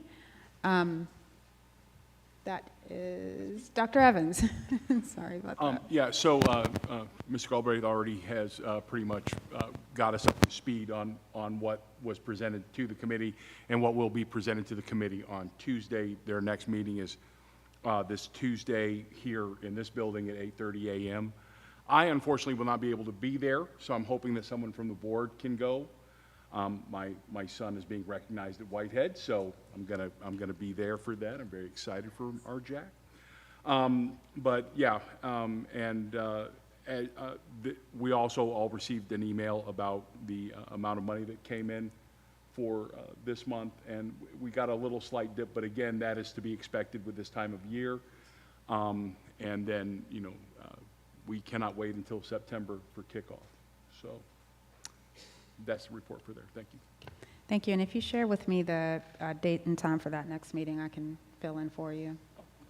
Okay. Next up, the advisory board reports. We had a superintendent advisory report, and I believe there was a teacher advisory board report included. I did not include the board advisory council minutes. I met with them a couple of weeks ago, and I just have not had the opportunity to formalize those minutes. So I'll get that to you all before our June meeting. And if there are any comments, we can talk about it there. Any other comments about the advisory board reports? Okay, and then our sustainability committee report. Dr. Yeager, would you like to provide a summary? Sure. The main thing is that we haven't met since our last board meeting. I presented the results of the April meeting at our April meeting. And we will be meeting next week on the 14th as well at 4:30 p.m. in the district office, room 303. The only detailed things that have happened this month is that Cherry Street Energy received the district's electrical data as requested on April 17th. Thank you very much, Mr. Greiner. And it will be making a presentation. They said they needed about a month to work with it, and they'll be making a presentation to the Electricity and HVAC Subcommittee of the Sustainability Committee on Tuesday.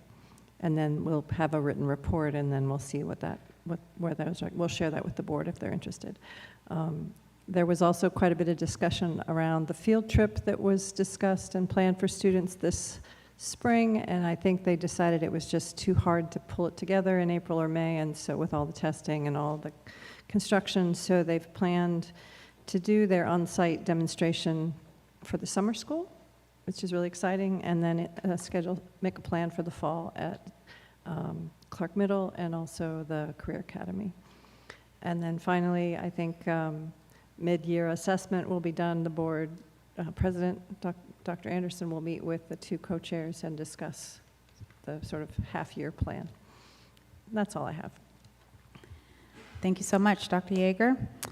All right, that concludes items 9, and so now we will move to item 10 for executive session. Can I get a motion to move to executive session? And I have to do that.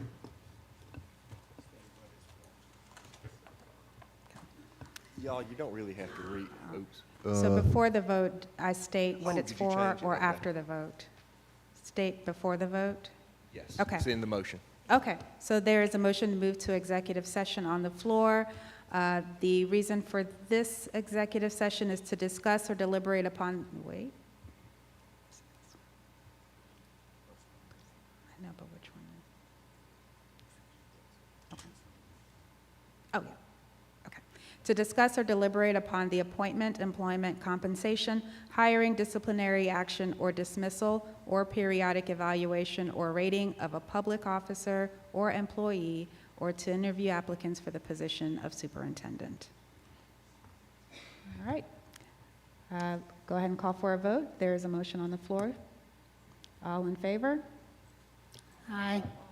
Okay. So that vote is unanimous. We will now close for executive session. Awesome. Oh, before we go, can I just say, the sound is so much better today. What happened?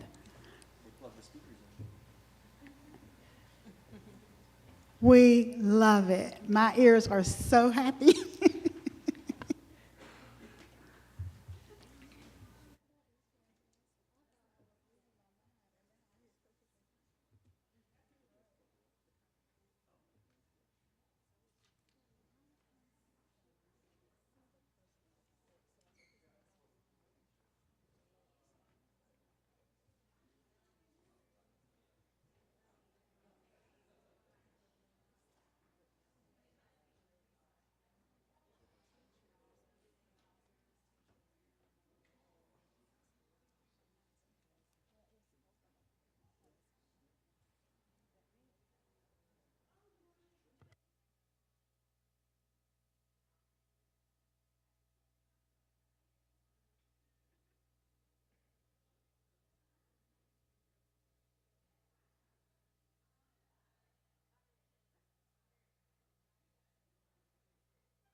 Check, check, 1, 2. Oh, monitors are still on, that's why. Check, check, 1, 2.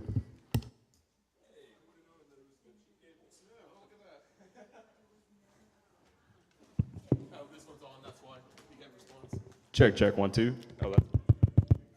Check, check, 1, 2.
Check, check, 1, 2. Check, check, 1, 2.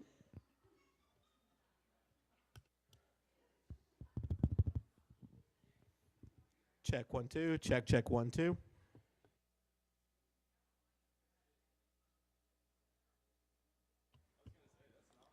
Check, 1, 2. Check, check, 1, 2. Yes, coming up.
Check, check, 1, 2.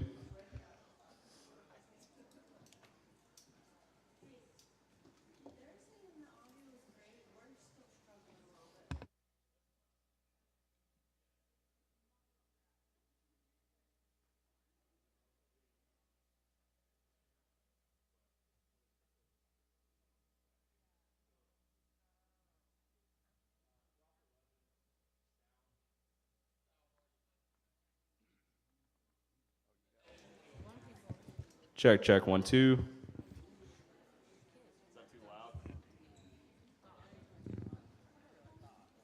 Check, check, 1, 2. Check, check, 1, 2.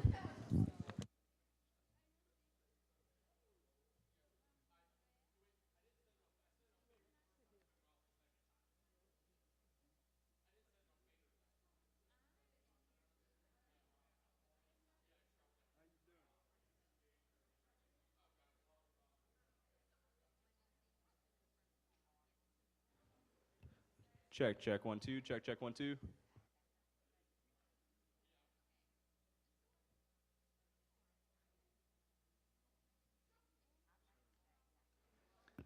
Check, check, 1, 2. Check, check, 1, 2.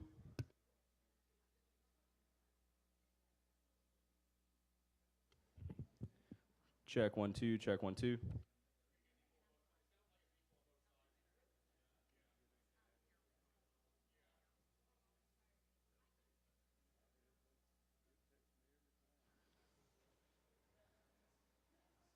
Hey, Craig, be prepared to drop that monitor fader. I'm going to test like a doomsday scenario where all the mics are on.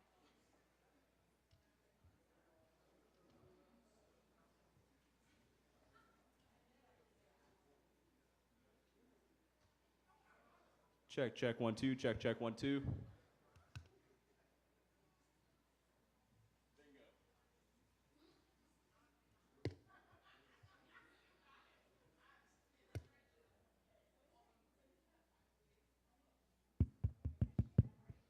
Check, check.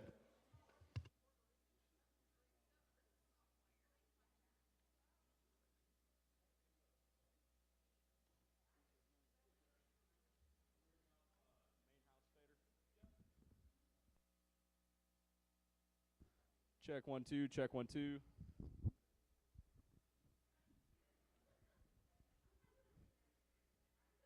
Check, check. Check, 1, 2.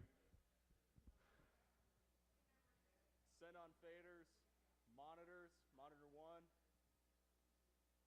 15 and 16 up. 30 and 32. 31 and 32 up.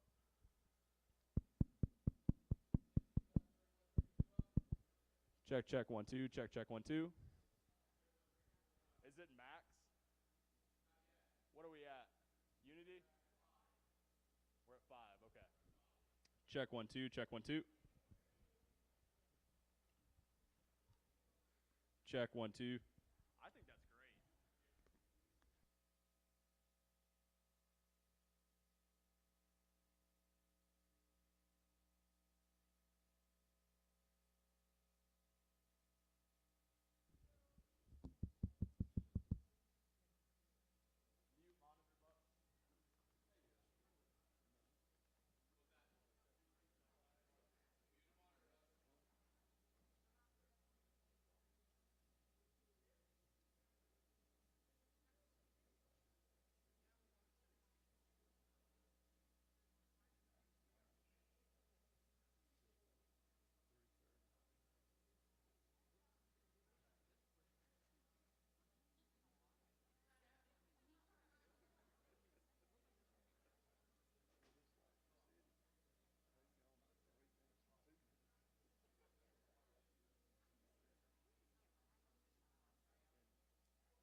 Good evening. Hello, we're going to go ahead and start our May 9th board meeting. We apologize for the delay. We were in executive session. All right, let's start with item number 1, call to order. And now we will move on to item number 2, roll call. Superintendent Hooker, will you please do roll call? Yes, Madam Chair. Ms. Heidi Hensley. Here. Ms. Claudia Butts. Here. Ms. Linda Davis. Here. Dr. Patricia Yeager. Here. Mr. Tim Denson. Here. Dr. Mumby Anderson. Here. Dr. Lakeisha Gant. Here. Ms. Nicole Hull. And Mr. Mark Evans. Here. Wonderful. Looks like we have a quorum, and we can go ahead and begin. We will move on to item number 3, silent meditation and pledge of allegiance. If we can please have a moment of silence for silence meditation.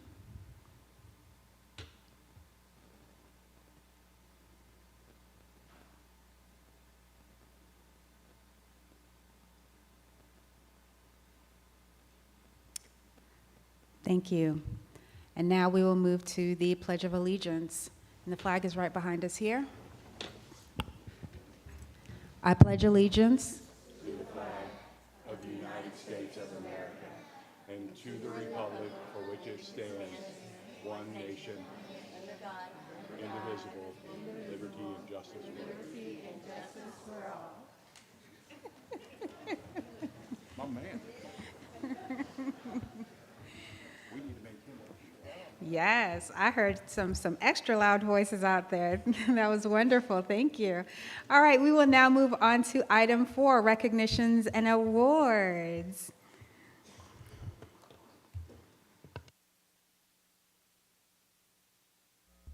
There we go. Yes, you were talking about my new friend who invited me to sit with him. A very nice, polite young man. All right, thank you, Dr. Anderson, Dr. Hooker. Good evening, board members. We appreciate your time. We have numerous recognitions again tonight, as we have the last few months, which is always good news, I think, because we have a lot going on in our district.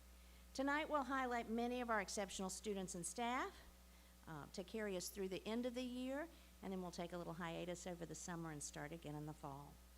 We'll start this evening with our student recognitions, beginning with our district winners in the 2024 Young Georgia Authors Contest. For more than 2 decades, the Young Georgia Authors Contest has encouraged students in grades K through 12 across the state to develop enthusiasm for and expertise in writing, to provide a context in which to celebrate their writing success, and to recognize student achievement in academics and the arts. The competition is sponsored by the Georgia Language Arts Supervisors, GLASS, and the Georgia RESA Network with support from the Georgia Department of Education. CCSD had 11 grade level winners in the district contest this year, and you can see the full list up on the screen.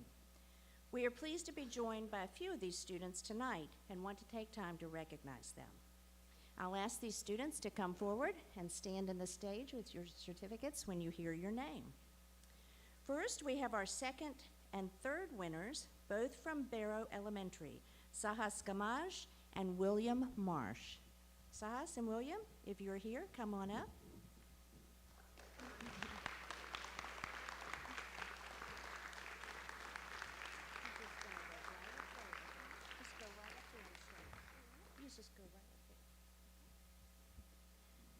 There you go. Go up and stand in the middle and turn around and look at me.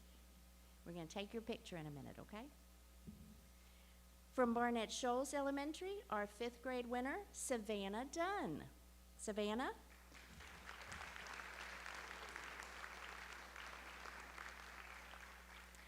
And from Oglethorpe Avenue Elementary, our 1st grade winner, Ava Bell. Ava?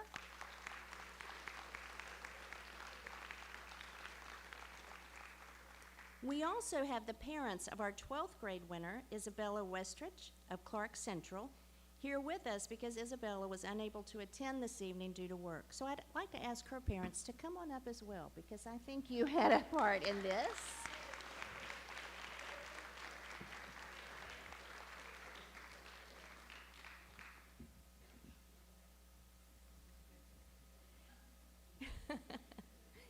Mom said no. No. There you go. If you'll look this way at Mr. Scott and smile, we'll take your picture. Thank you. Now I'm going to ask you all to have a seat except for Ava. And Ava, you stay up there, okay? Let's give these young authors and parents a round of applause. You can come on down now. Ava's going to stay up there, but you guys can come down. Come on. Yeah, there you go. Good job. And you all look so nice. Thank you.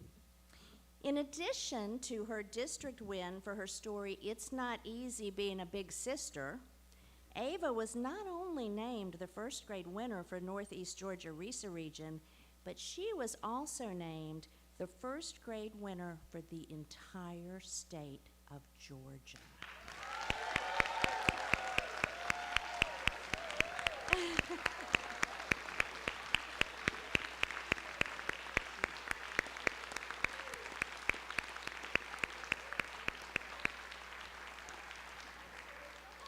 Now, we are pleased to be joined tonight by Ms. Amy Trewick, K-12 English Language Arts Coordinator for Northeast Georgia RESA, and Tanya Paramore from Northeast Georgia RESA, who are here to present Ava with her regional and state awards.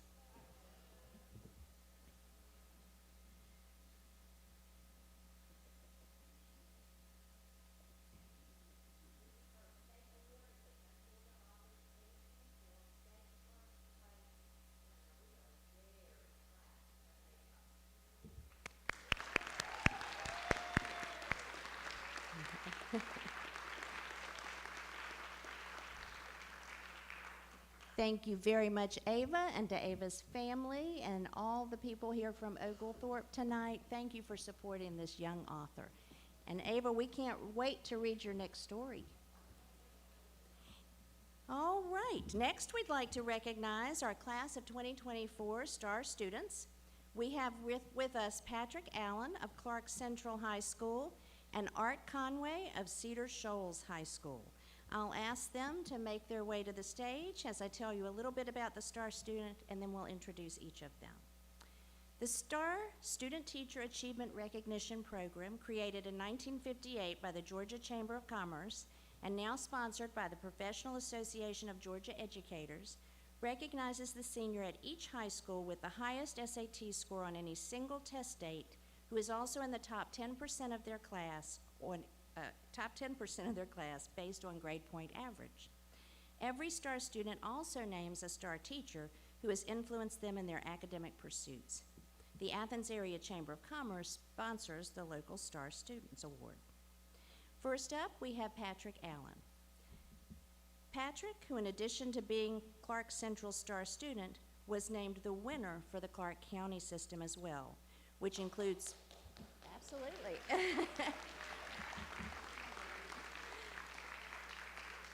Which includes all public and private schools in Athens. Patrick is the son of Nicholas Allen and Jane Kidney and excels not only in the classroom but on the fields and courts of competition and as well as in the community. He was the captain of the Clark Central boys tennis team this spring, helping the Gladiators win a regional championship, and has also been a member of the cross-country team. He is co-founder and vice president of the school's investment club, participates on the academic team, and is a member of the National Honor Society.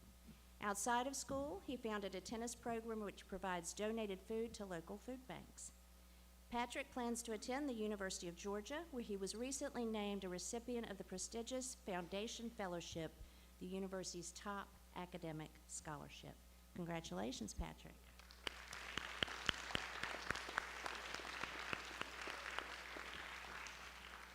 Patrick selected Clark Central Social Studies teacher and head coach Elliot Slane as his STAR student teacher. He describes Mr. Slane as an engaging and exciting teacher and considers him a trusted mentor. Mr. Slane, if you're here, please come up.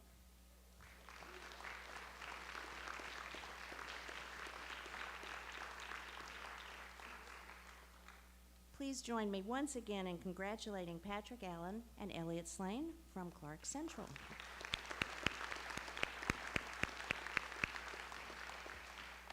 Now for a little bit about our Cedar Shoals STAR student, Art Conway. Art is the son of Richard and Katrina Conway. He's a member of the Beta Club, tennis team, and volunteers weekly at his church. He was also up for a National Merit Scholar Award this year. He plans to study mathematics in college. And his star teacher, again selected by Art, is math teacher Brant Hacker. Brant, Mr. Hacker, if you're here, you can come up. There we go. Miss.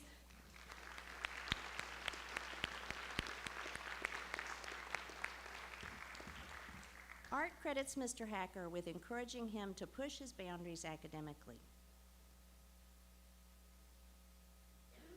I think this is an important award to acknowledge publicly, obviously, because it acknowledges the hard work that our teachers put into our students and gives our students a chance to just say thank you. So thank you all for all you've done for Clark County School District.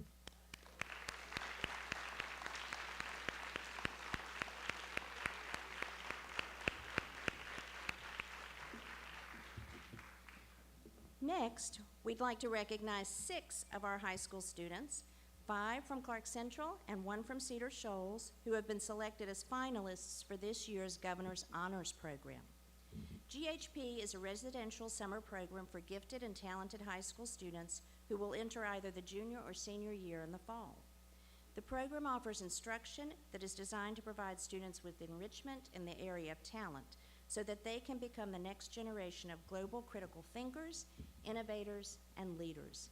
This year's program will take place from June 16th to July 13th at Georgia Southern University. Our 6 finalists have been selected for this program. You'll meet them in just a moment. You can see the full list on the screen, but we're pleased to be joined by a few of them this evening. As I call your name, if you come up for a picture and some recognition, I'd appreciate it. From Cedar Shoals High School, Ella Conway, finalist in visual arts. Ella?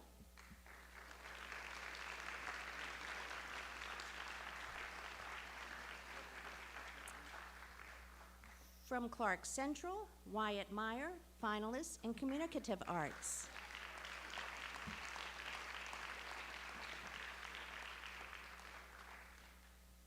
From Clark Central, Harper White, finalist in world languages, French.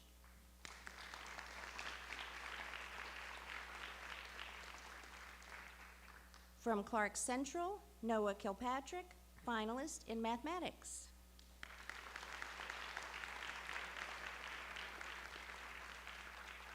And from Clark Central, Peter Atchley, finalist in communicative arts.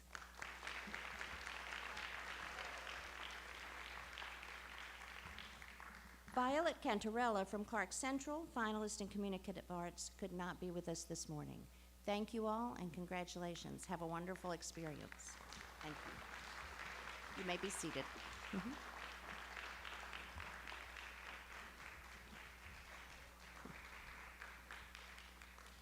Next, we'd like to recognize another one of our student athletes who has excelled at the state level. Last month, Clark Middle School 8th grader Jackson Brooks won first place in the boys' 800-meter dash at the Georgia Middle School State Track and Field Championships. And I'm told that in doing so, he also broke a state record. Jackson also finished second in the 10-meter hurdles to help the Owls finish in the top 10 in overall team points. Jackson, if you're with us tonight, please come on up.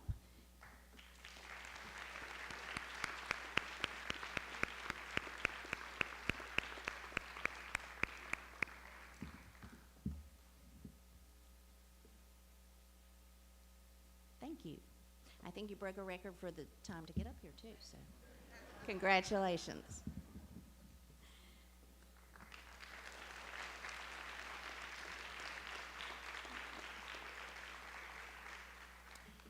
Next up, we'd like to highlight our student media organizations from Clark Central and Cedar Shoals High Schools.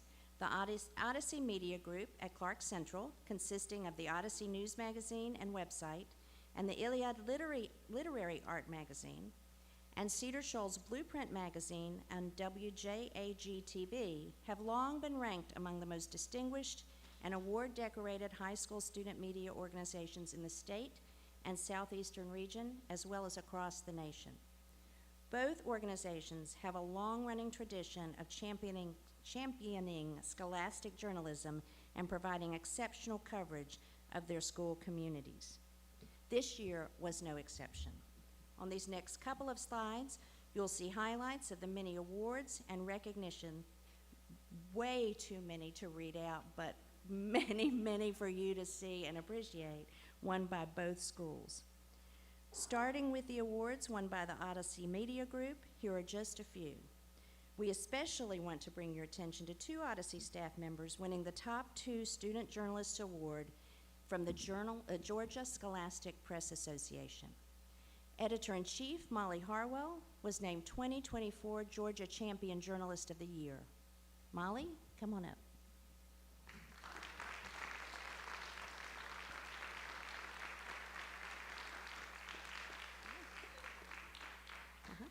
This award recognizes the state's top high school senior journalist, and she was a nominee for the national award as well. And lead copy editor Wyatt Meyer. Wyatt, come on up.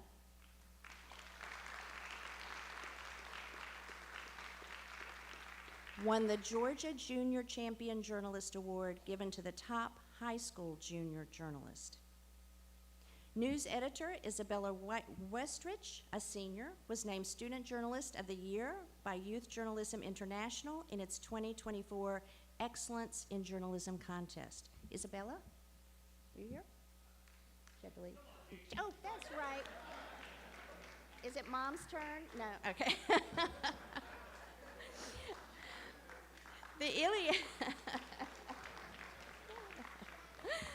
The Iliad was one of 6 recipients of the Pacemaker Award among literary art magazines and the National Scholastic Press Association's top honor.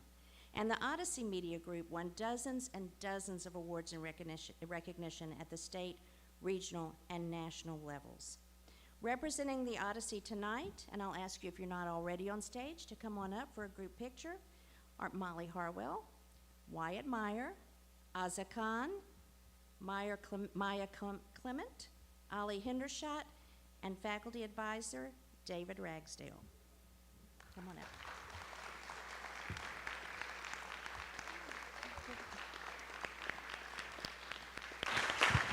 Mr. Ragsdale, please step on the stage. Thank you, sir.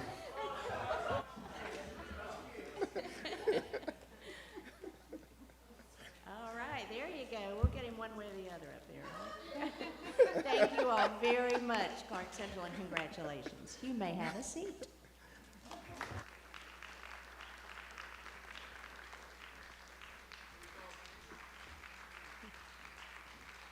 And now for some of the Cedar Shoals highlights. If these students are here, I'll invite them to come up as well.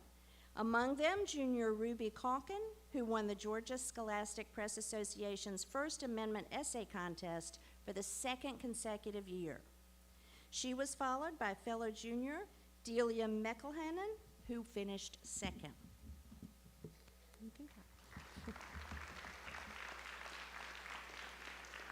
Cedar Shoals students also won multiple staff and individual honors in the on-site competitions at the Southern Interscholastic Press Association Convention, along with numerous other awards at the state level. We are joined tonight by Blueprint's co-editor-in-chief, Izzy Morgan, and broadcast co-editor, Asatu Sar.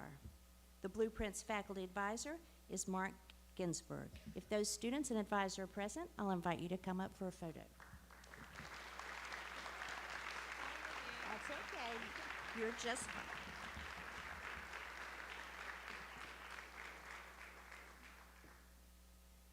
Congratulations and thank you. Please join me once again in honoring, welcoming, and congratulating all of these students.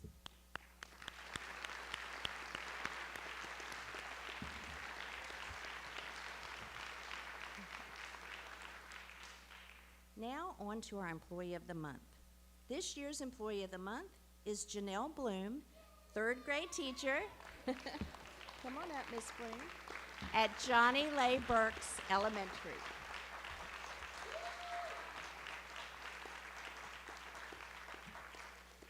Miss Bloom is a Cedar Shoals High School class of 2012 graduate. Yes. and is an excellent example of what we love to see with our graduates coming back to teach in the school district and grow professionally. She is in her 6th year with the district and spent her first 5 years as a pre-K and kindergarten paraprofessional at Fallon Drive Elementary. After receiving her bachelor's degree in elementary education from Piedmont University last May, she made the move to Berks this year as a first-year classroom teacher. Ms. Bloom was also staff member on Fowler Drive's local governance team and now serves as a teacher member on the Berks LSGT. She was nominated by 2 parents who remarked on the immediate impact she has had on their children's academic performance and lives. One of these parents wrote about Ms. Bloom. She loves her students with a fierce and protective love, which makes them feel safe and confident. My daughter has always struggled with reading, and she has progressed from an early 2nd grade reading level when school started this year to a 5th grade reading level today. Yeah.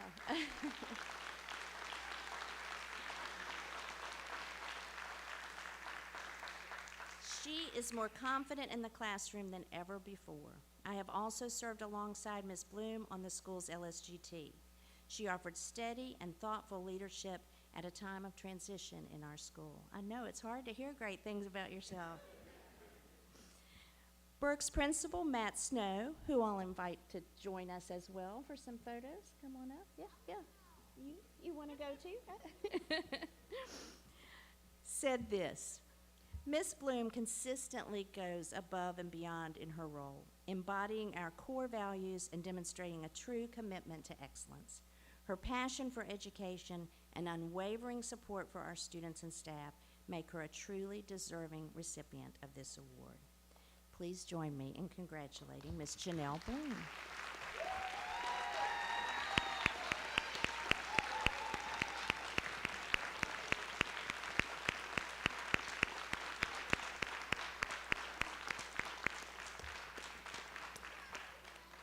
Thank you, Ms. Bloom, for doing a fabulous job, and thank you to the Athens Area Chamber of Commerce for their continued support of this award and the contributions, thank you, from our many local businesses to the Employee of the Month gift bag. Thank you as well to all the members of our community who nominated so many of our deserving employees throughout the school year. We look forward to receiving more nominations in August. And I'll remind you that this is Teacher Appreciation Week. We would love the opportunity to share some of your shout-outs for your favorite teachers, and you can do that by sending a quick email to us at feedback@clark.k12.ga.us, or you can go on Facebook and just comment on some of our already posted tributes. And finally tonight, we have one more staff member to recognize. Ms. Leanne Lindsay, who is a STEM teacher at Oglethorpe Avenue Elementary School. Ms. Lindsay, if you'll join us.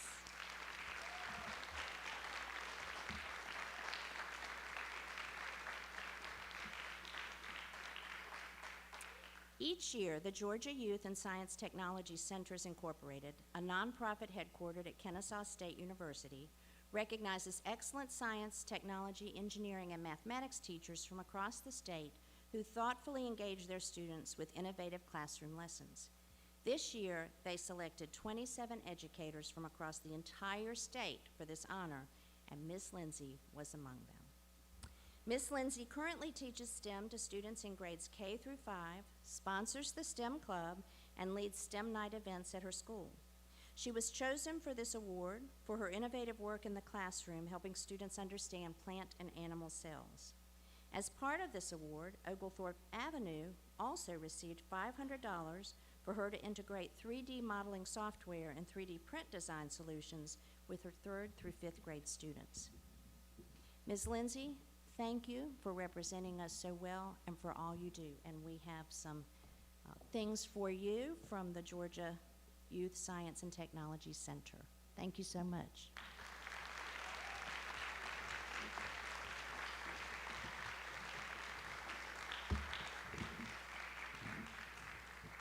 I say it every month because it's true. Anybody who thinks Clark County School District is not among the best public schools in the state of Georgia, Southeast, and the nation does not know what we do here, and this is our way to show them. So thank you very much for allowing me this time Dr. Hooker, that concludes our recognitions, and I'll now turn it back over to Dr. Anderson for any board recognitions you all may have.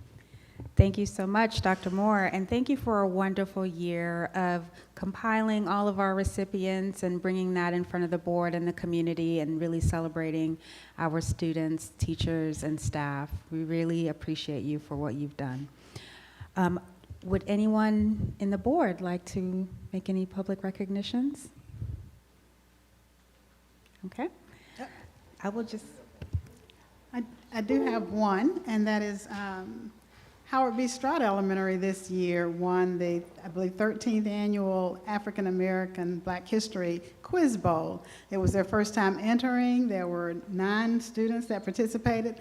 They got to learn over 595 Black history facts, of which they were asked questions about 5. And so again, it was an extraordinary win for them and quite a surprise, and they got a wonderful prize for their school as well. So thank you. Awesome. And yes, it is Teacher Appreciation Week, so board members, if you have a chance, I know several of us have children in the school district, so if you have a chance, celebrate teachers, and we as a board celebrate teachers as well for Teacher Appreciation Week. And I personally would love to give a shout out to Timothy Elementary School for the wonderful work that they do over there. All right, we will now move, and if anyone was here for recognitions and you'd like to leave, you're more than welcome to step out at this time. And we will move on to item number 5, public. You have a hand. I'm sorry. Dr. Yeager, yes. I was just going to mention that 2 UGA journalism students that were working with me as part of their sustainability capstone project filmed some Cedar Shoals students working with the garden, the Land Trust Garden, and made a film, and they won first place among all of the capstone projects voted by their peers. So they did a great job. I'd love to show you the film if I could, or at least send you a link to the film. It's beautifully done. It's really beautifully done. And they have showed it to some of the CTAE classes, I believe, at the Career Center, and they hope to show it to a few more classes as well. I think it's very inspiring. And are we able to post it publicly on our social media, Dr. Moore? I'll go with yes. But yes, please do share. Okay, We I'll would love share to it. see that. Any other board recognitions? Okay. All right, let's move on to item number 5, public comment. And we will just start by issuing just a brief statement before we move to our speakers. According to policy BCBI, each individual speaker will have up to 3 minutes to speak. At this point, remarks must be concluded. No speaker will indulge in personal attacks, and all comments are to be addressed directly to the Board of Education. To protect the privacy of students, speakers shall refrain from identifying specific students by name. No individual or group shall be retaliated against in any manner for speaking during public participation. Personal concerns may be addressed in writing to the superintendent and the president of the Board of Education. Written copies of comments may be provided to the full board. At a board meeting, board members will not respond to questions or comments from the public. The district may respond to public input as needed or appropriately within 10 working days. And the use of obscene, profane, vulgar, physically threatening, or abusive remarks will not be allowed. Loud and boisterous conduct or comments by speakers or members of the audience are also not allowed. And we have 3 speakers today, so we'll just go down the list here. Mr. Steve Middlebrooks. Good evening and thank you.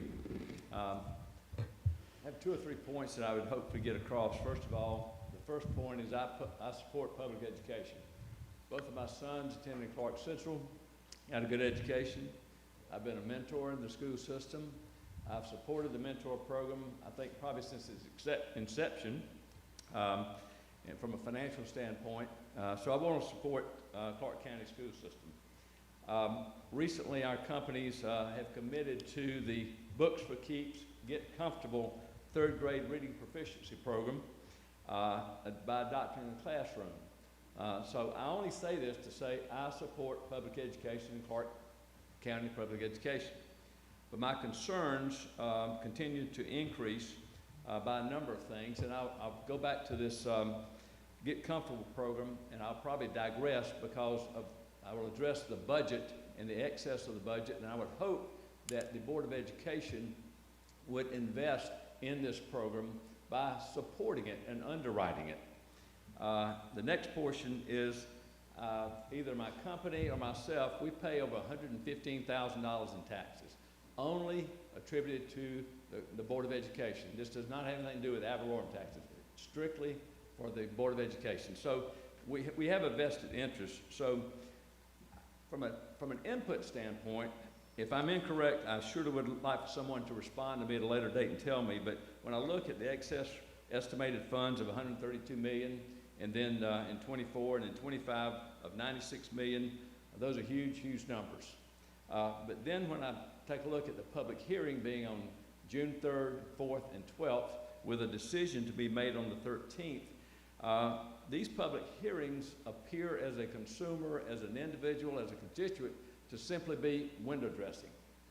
Because I don't see how we as a community, as a citizen, can provide input and you can do a turnaround and make a decision by the 13th.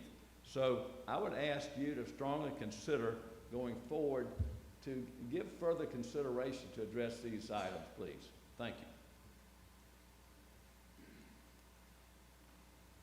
you. All right, thank you so much. We will move to Mr. Bradbury. How you doing? My name's Jeb Bradbury. I'm a 1974 graduate of Cedar Shoals High School. Attended Barrow School, Clark Junior High School, Bernie Harris, when the whole 10th grade went to Bernie Harris, and then went to the first 2 years of Cedar Shoals. Two of those schools being, Cedar Shoals already been torn down, and now we're going to tear down Clark Middle. I had a question about, and I know that I can't question y'all, but I'd like to question Mr. Griner. The general fund balance on his summary of March 31st of the financial statement addressing the fund balance has a balance of 81 million, budgeted amount of 76 million.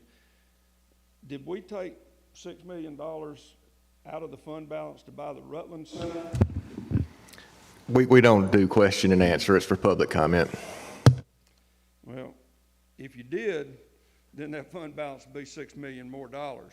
And I think I told you last year at the budget hearings, I reiterate what Mr. Middlebrook said years ago when we started doing these budget hearings. It was actually a hearing, it's not a meeting. And we had a question and answer period with the people that be. But I will, I'll look at the expenditure comparison, the one that y'all released tonight on page 17, with expenditures going up $22 million, $22,630,428. That's a 10.56% increase in your budget. Any of you can ask Siri, you can ask Google. Go Google it. The consumer price index over the last 12 months went up 3.5%. I don't see how you can justify a 10.56% increase when inflation has been 3.5%. The other thing that concerns me is the budget summary from the April meeting showed a 0.25 mil decrease in the millage rate. And somehow the revenue went up to 9.6% from an estimated 8%. And then now we take away any kind of a tax decrease for the taxpayers. I don't understand how that can be, and y'all just arbitrarily just take that away from us. On the other part, there's you've got a graph that shows a 15% budget surplus. It goes across here and says the goal is 15%. Thank you, Mr. Bradbury. Look at that and tell me that Thank it you, doesn't say Mr. Bradbury. 15%. Thank you, Mr. Bradbury. Your board policy. Our next speaker is Monica Sklar. 16%. Our next speaker is Monica Sklar.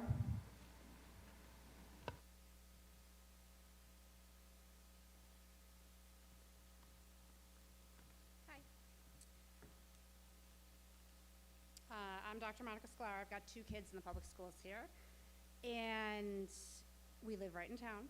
My reason for coming today, and it's the first time I've ever come, it was actually beautiful to see the recognitions, is that one of my children is at Timothy Road Elementary School, and to our great surprise, very recently, Herschel Walker was an invited speaker. The parents did not receive any notification that we were having a politician come to speak to our elementary school children at the 4th and 5th grade level. There is a principal letter that goes out every Sunday night, but it goes out so late, most people read it Monday morning at the time that their children have already been dispersed into the schools.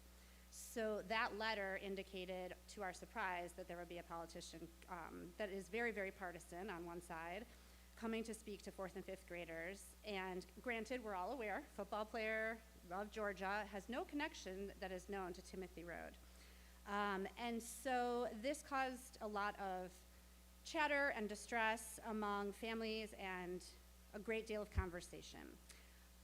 Many families then opted to send their children to the media center. There was a great deal of social media backlash, and having someone that is known to be a contentious partisan with charges against them around misogyny and child abuse was a very big red flag for the numerous wonderful, productive speakers that could have filled those children's ears. It was an odd choice, it was a surprise choice, and it was a disappointing choice. And so a selection of families, as I mentioned, chose to opt out and send their children to the media center. But I came tonight because many of us have been dialoguing about that we don't wish for partisan speakers who have criminal problems with honesty to come speak to our children at the schools. We're wondering, was this paid for with school dollars? And also we feel that these situations, parents should be notified much more than on the weekend in advance so that they can make choices about what their children hear or don't hear, such as, I got a sex ed opt-out today. You know, we should know who our children are hearing from and who they're not hearing from and make our choices in the public school system. Also, the gossip going around the children is that the speech ended up being not about leadership and the things that we were told it was going to be about, but it was mostly about God and football. And it is a public school, and we'd like the curriculum to maintain the standards that we expect at the public school. So we love our Clark County schools, and we want them to stay not leaning toward one of the partisans. Thank you. That concludes our public comment for the night, and now we will move on to item number 6, adoption of the agenda.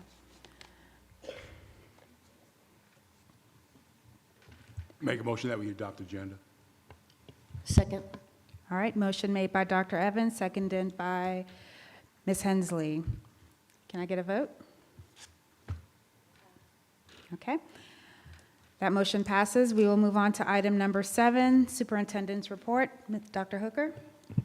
Thank you, Madam Chair. I'd like to start off my comments by congratulating all the students and staff members recognized tonight. I'm pleased to share that 2 of our CTA programs achieved industry certification recently, the healthcare pathway and the broadcast video pathway. Congratulations to the teachers, our ACCA leadership team, and Dr. Ramirez, our CTA coordinator, for a job well done. We also have student success to share in the area of biliteracy achievement. Several of our class of 2024 graduates, 5 from Clark Central and 3 from Cedar Shoals, will be receiving the Georgia Department of Education Seal of Biliteracy when they graduate at the end of this month. May is a busy month. We've celebrated many members of our CCSD family as we have observed. It's Asian American and Pacific Islander Heritage Month, National Speech Language Hearing Month. May 1st through the 7th is National PE and Sports Week. May 1st was National Principals Day. May 3rd was School Lunch Hero Day. May 8th was School Nurse Day and School Receptionist Day. This week is National Teacher Appreciation Week, and tomorrow is School Communicators Day. Of course, Sunday is Mother's Day, so I'd like to say a special thank to all of our board members, faculty, and staff members who are mothers, and thank the mothers of our students for entrusting us with their children. Next Tuesday, May the 14th, we look forward to recognizing and celebrating our 2024 retirees. I hope many of our board members will be able to join us. And finally, we were saddened to learn of the recent passing of retired CCSD educator, Ms. Patricia Clifton, who spent 30 years in our district. She began as a reading specialist, moved on to become district curriculum coordinator before finishing her career as principal of Hillsman Middle School. She touched the lives of many children, teachers, community members over those 30 years, and through her work, impact will live for generations. Our thoughts are with her and her family. Thank you. That concludes my comments. Thank you so much, Dr. Hooker. All right, we will now move on to item number 8, which is our business items for discussion. These were on our consent, or these were decided to be placed on our consent agenda, so we can vote for them all in one fell swoop. I make a motion to accept the consent agenda. Second? Okay, motion made by Mr. Denson and seconded by Ms. Davis. All right, let's get a vote. All in favor? Aye. All right, that motion passes unanimously. We will now move on to item number 9, items for individual approval. We start with A, the financial report. Are there any, do we have a motion? Can we get a motion?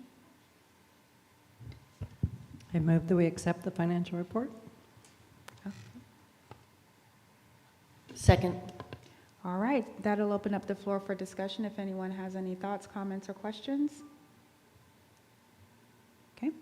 All right, so let's go ahead and call for a vote. All in favor? Aye. All right, the financial report has been approved. Budget amendment item number 3 is our next item for approval. Can I get a motion on the floor? I move that we approve the budget amendment number 3. I second. Okay, motion made by Dr. Yeager and seconded by Ms. Butts. Open the floor for comments, questions, concerns. Okay, let's go ahead and call for a vote. All in favor? Aye. All right, that motion passes unanimously. We will now move on to item 9C, approval of the FY25 tentative budget and tentative millage rate. I make a motion that we accept the staff proposed FY25 tentative budget with the following changes. Adding in the 2 additional paraprofessionals at each elementary school, the allotment of additional mental health counselors for high school, and a $1,750 per classified employee salary increase in lieu of the $1,250 salary increase already in the budget. Second. Okay, we have a motion on the floor by Mr. Denson and a second by, by Dr. Yeager. I'd like to open up the floor for questions, comments, concerns. Yes, Dr. Gant? I'm certainly supportive of all of those, but I would like to see them listed. You know what I mean? Like, I want to see them in the budget presentation itself. I know what you're talking about, and I agree with them, but I don't know what that means for the motion, because there are some other things I would like to see as well. So I thought like we would give feedback, and then the district would go and maybe make those updates for us and bring those back to us. Okay, so would you like to make a substitute motion then? Because there is a motion on the floor, so it's either a substitute motion or we go ahead and vote.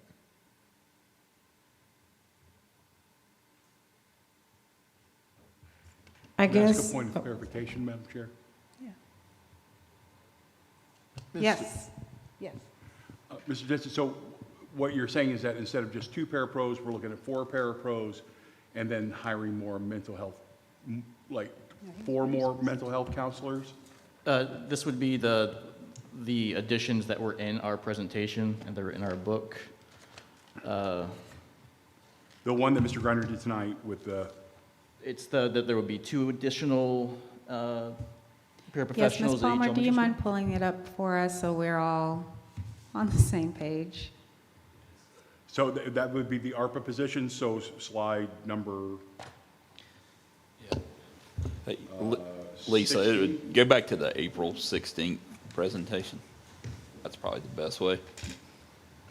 I'm just confused about what the number is, that's all. You know, are we talking about 4 more parapros? It's 2 additional paraprofessionals at each elementary school. Okay. And then it was an allotment for 2 additional mental health counselors, specifically for the high schools, which has a projected cost of $197,000. Okay. All right, thank you for that. Yeah. Can I ask Mr. Griner to step to the podium to give further clarification for that, please? And perhaps Mr. Griner can also give a little bit of guidance on how we should proceed. I mean, at this point, what we're talking about is voting on a tentative budget on items that were removed by the district, and so the cost per item is there, but not the total cost to the overall budget. Right, I think, let me think on this one. Normally, I was thinking about during the time between the work session and now. I think with the tentative budget, I think Mr. Denson is on track. We're making a motion just to add those items that the board approves, and then we can put that in the ad. That doesn't mean to add, it's a tentative budget. So the final budget approval, we can give consideration to any items Dr. Gant might want to add as well. I think when you do the tentative budget, you advertise that, but then you can still make changes to it. I do think with the paraprofessionals, let's see, what else was it? The additional $500, I think those are large enough items. I would probably feel more comfortable if we went ahead and put those in the budget ad. But then I think if there were other items we wanted to add down the road, again, the final budget approval can look different. The biggest thing, the budget you can definitely, the millage rate we need to go ahead and set tonight. Once it's set, we don't really need to do anything with it, because once we start advertising the millage rate, there's a certain 14-day cycle you have to go through to be in compliance with the Georgia Department of Revenue. If you ever mess with the millage rate, start that whole process over again. So I think we can, again, it's a tentative budget. It can change between, now. A lot of districts that I've been in before didn't even know the millage rate piece when they approved the budget. I mean, we're fortunate here in Clark County that we actually get that information. We can do that tonight with an actual digest. So. Okay.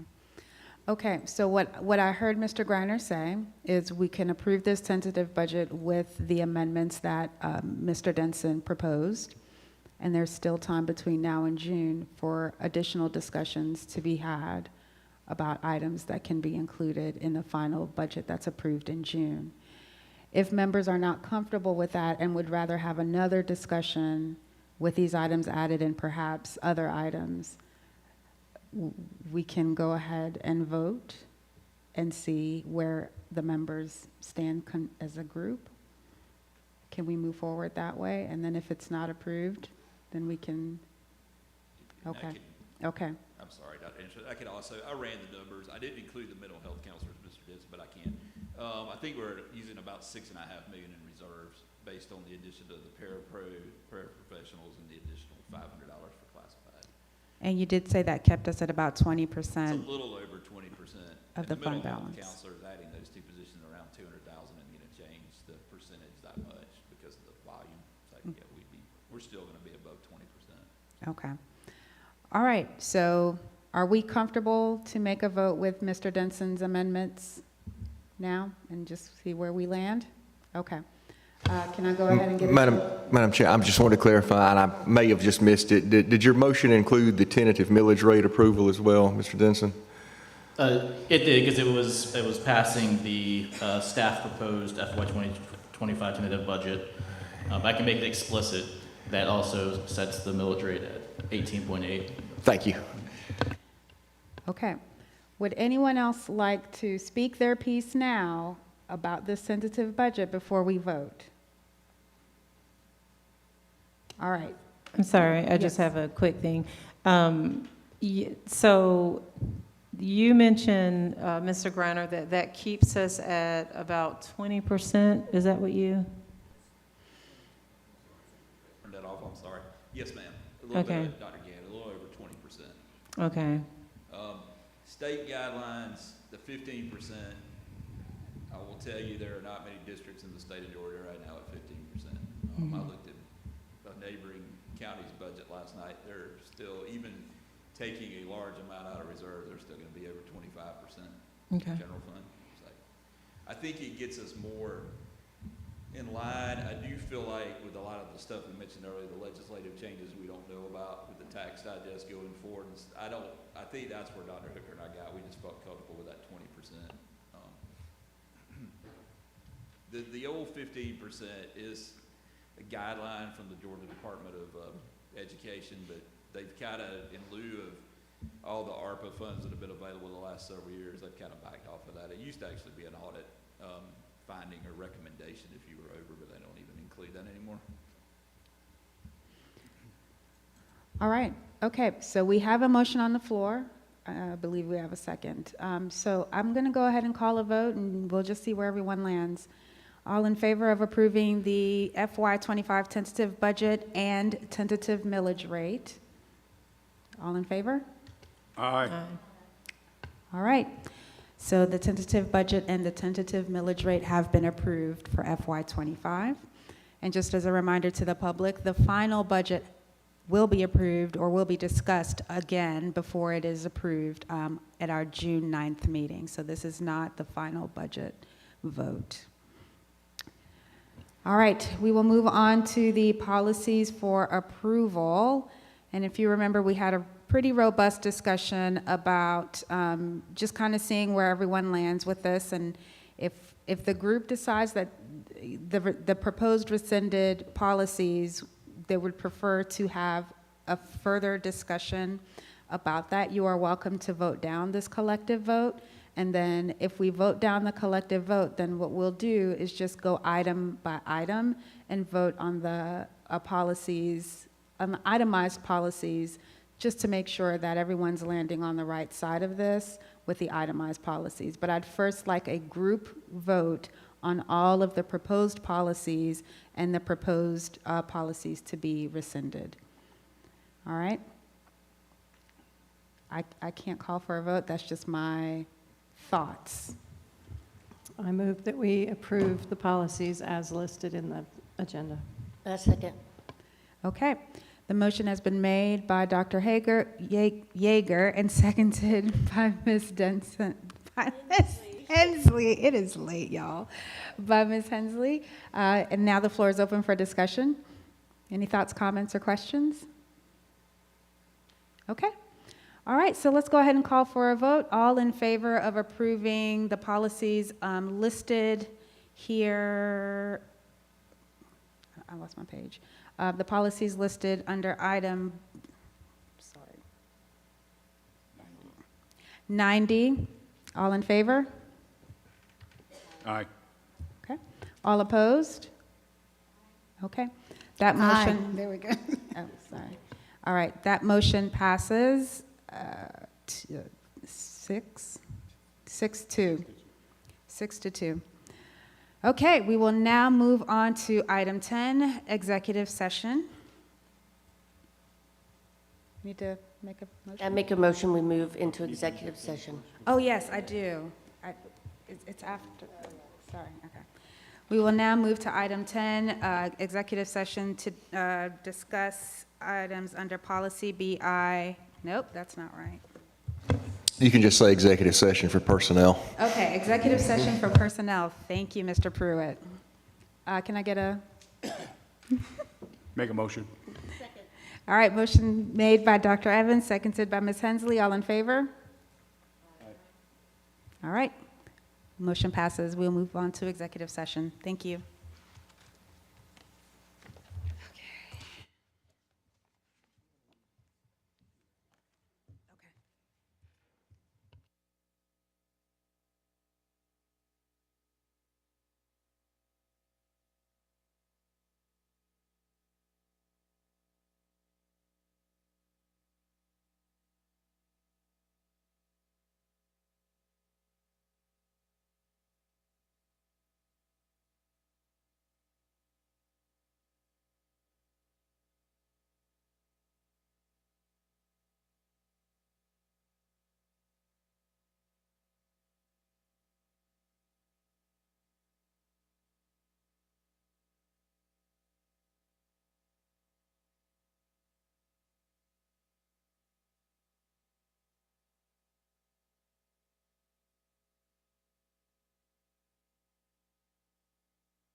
All right, we are back from executive session, and we need to vote on one final item.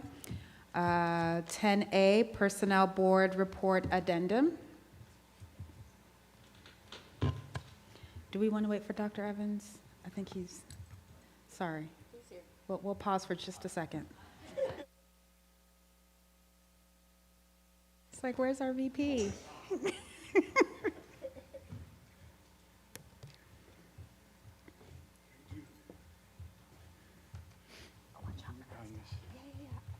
I looked over and we were gone. I was like, oh, yeah.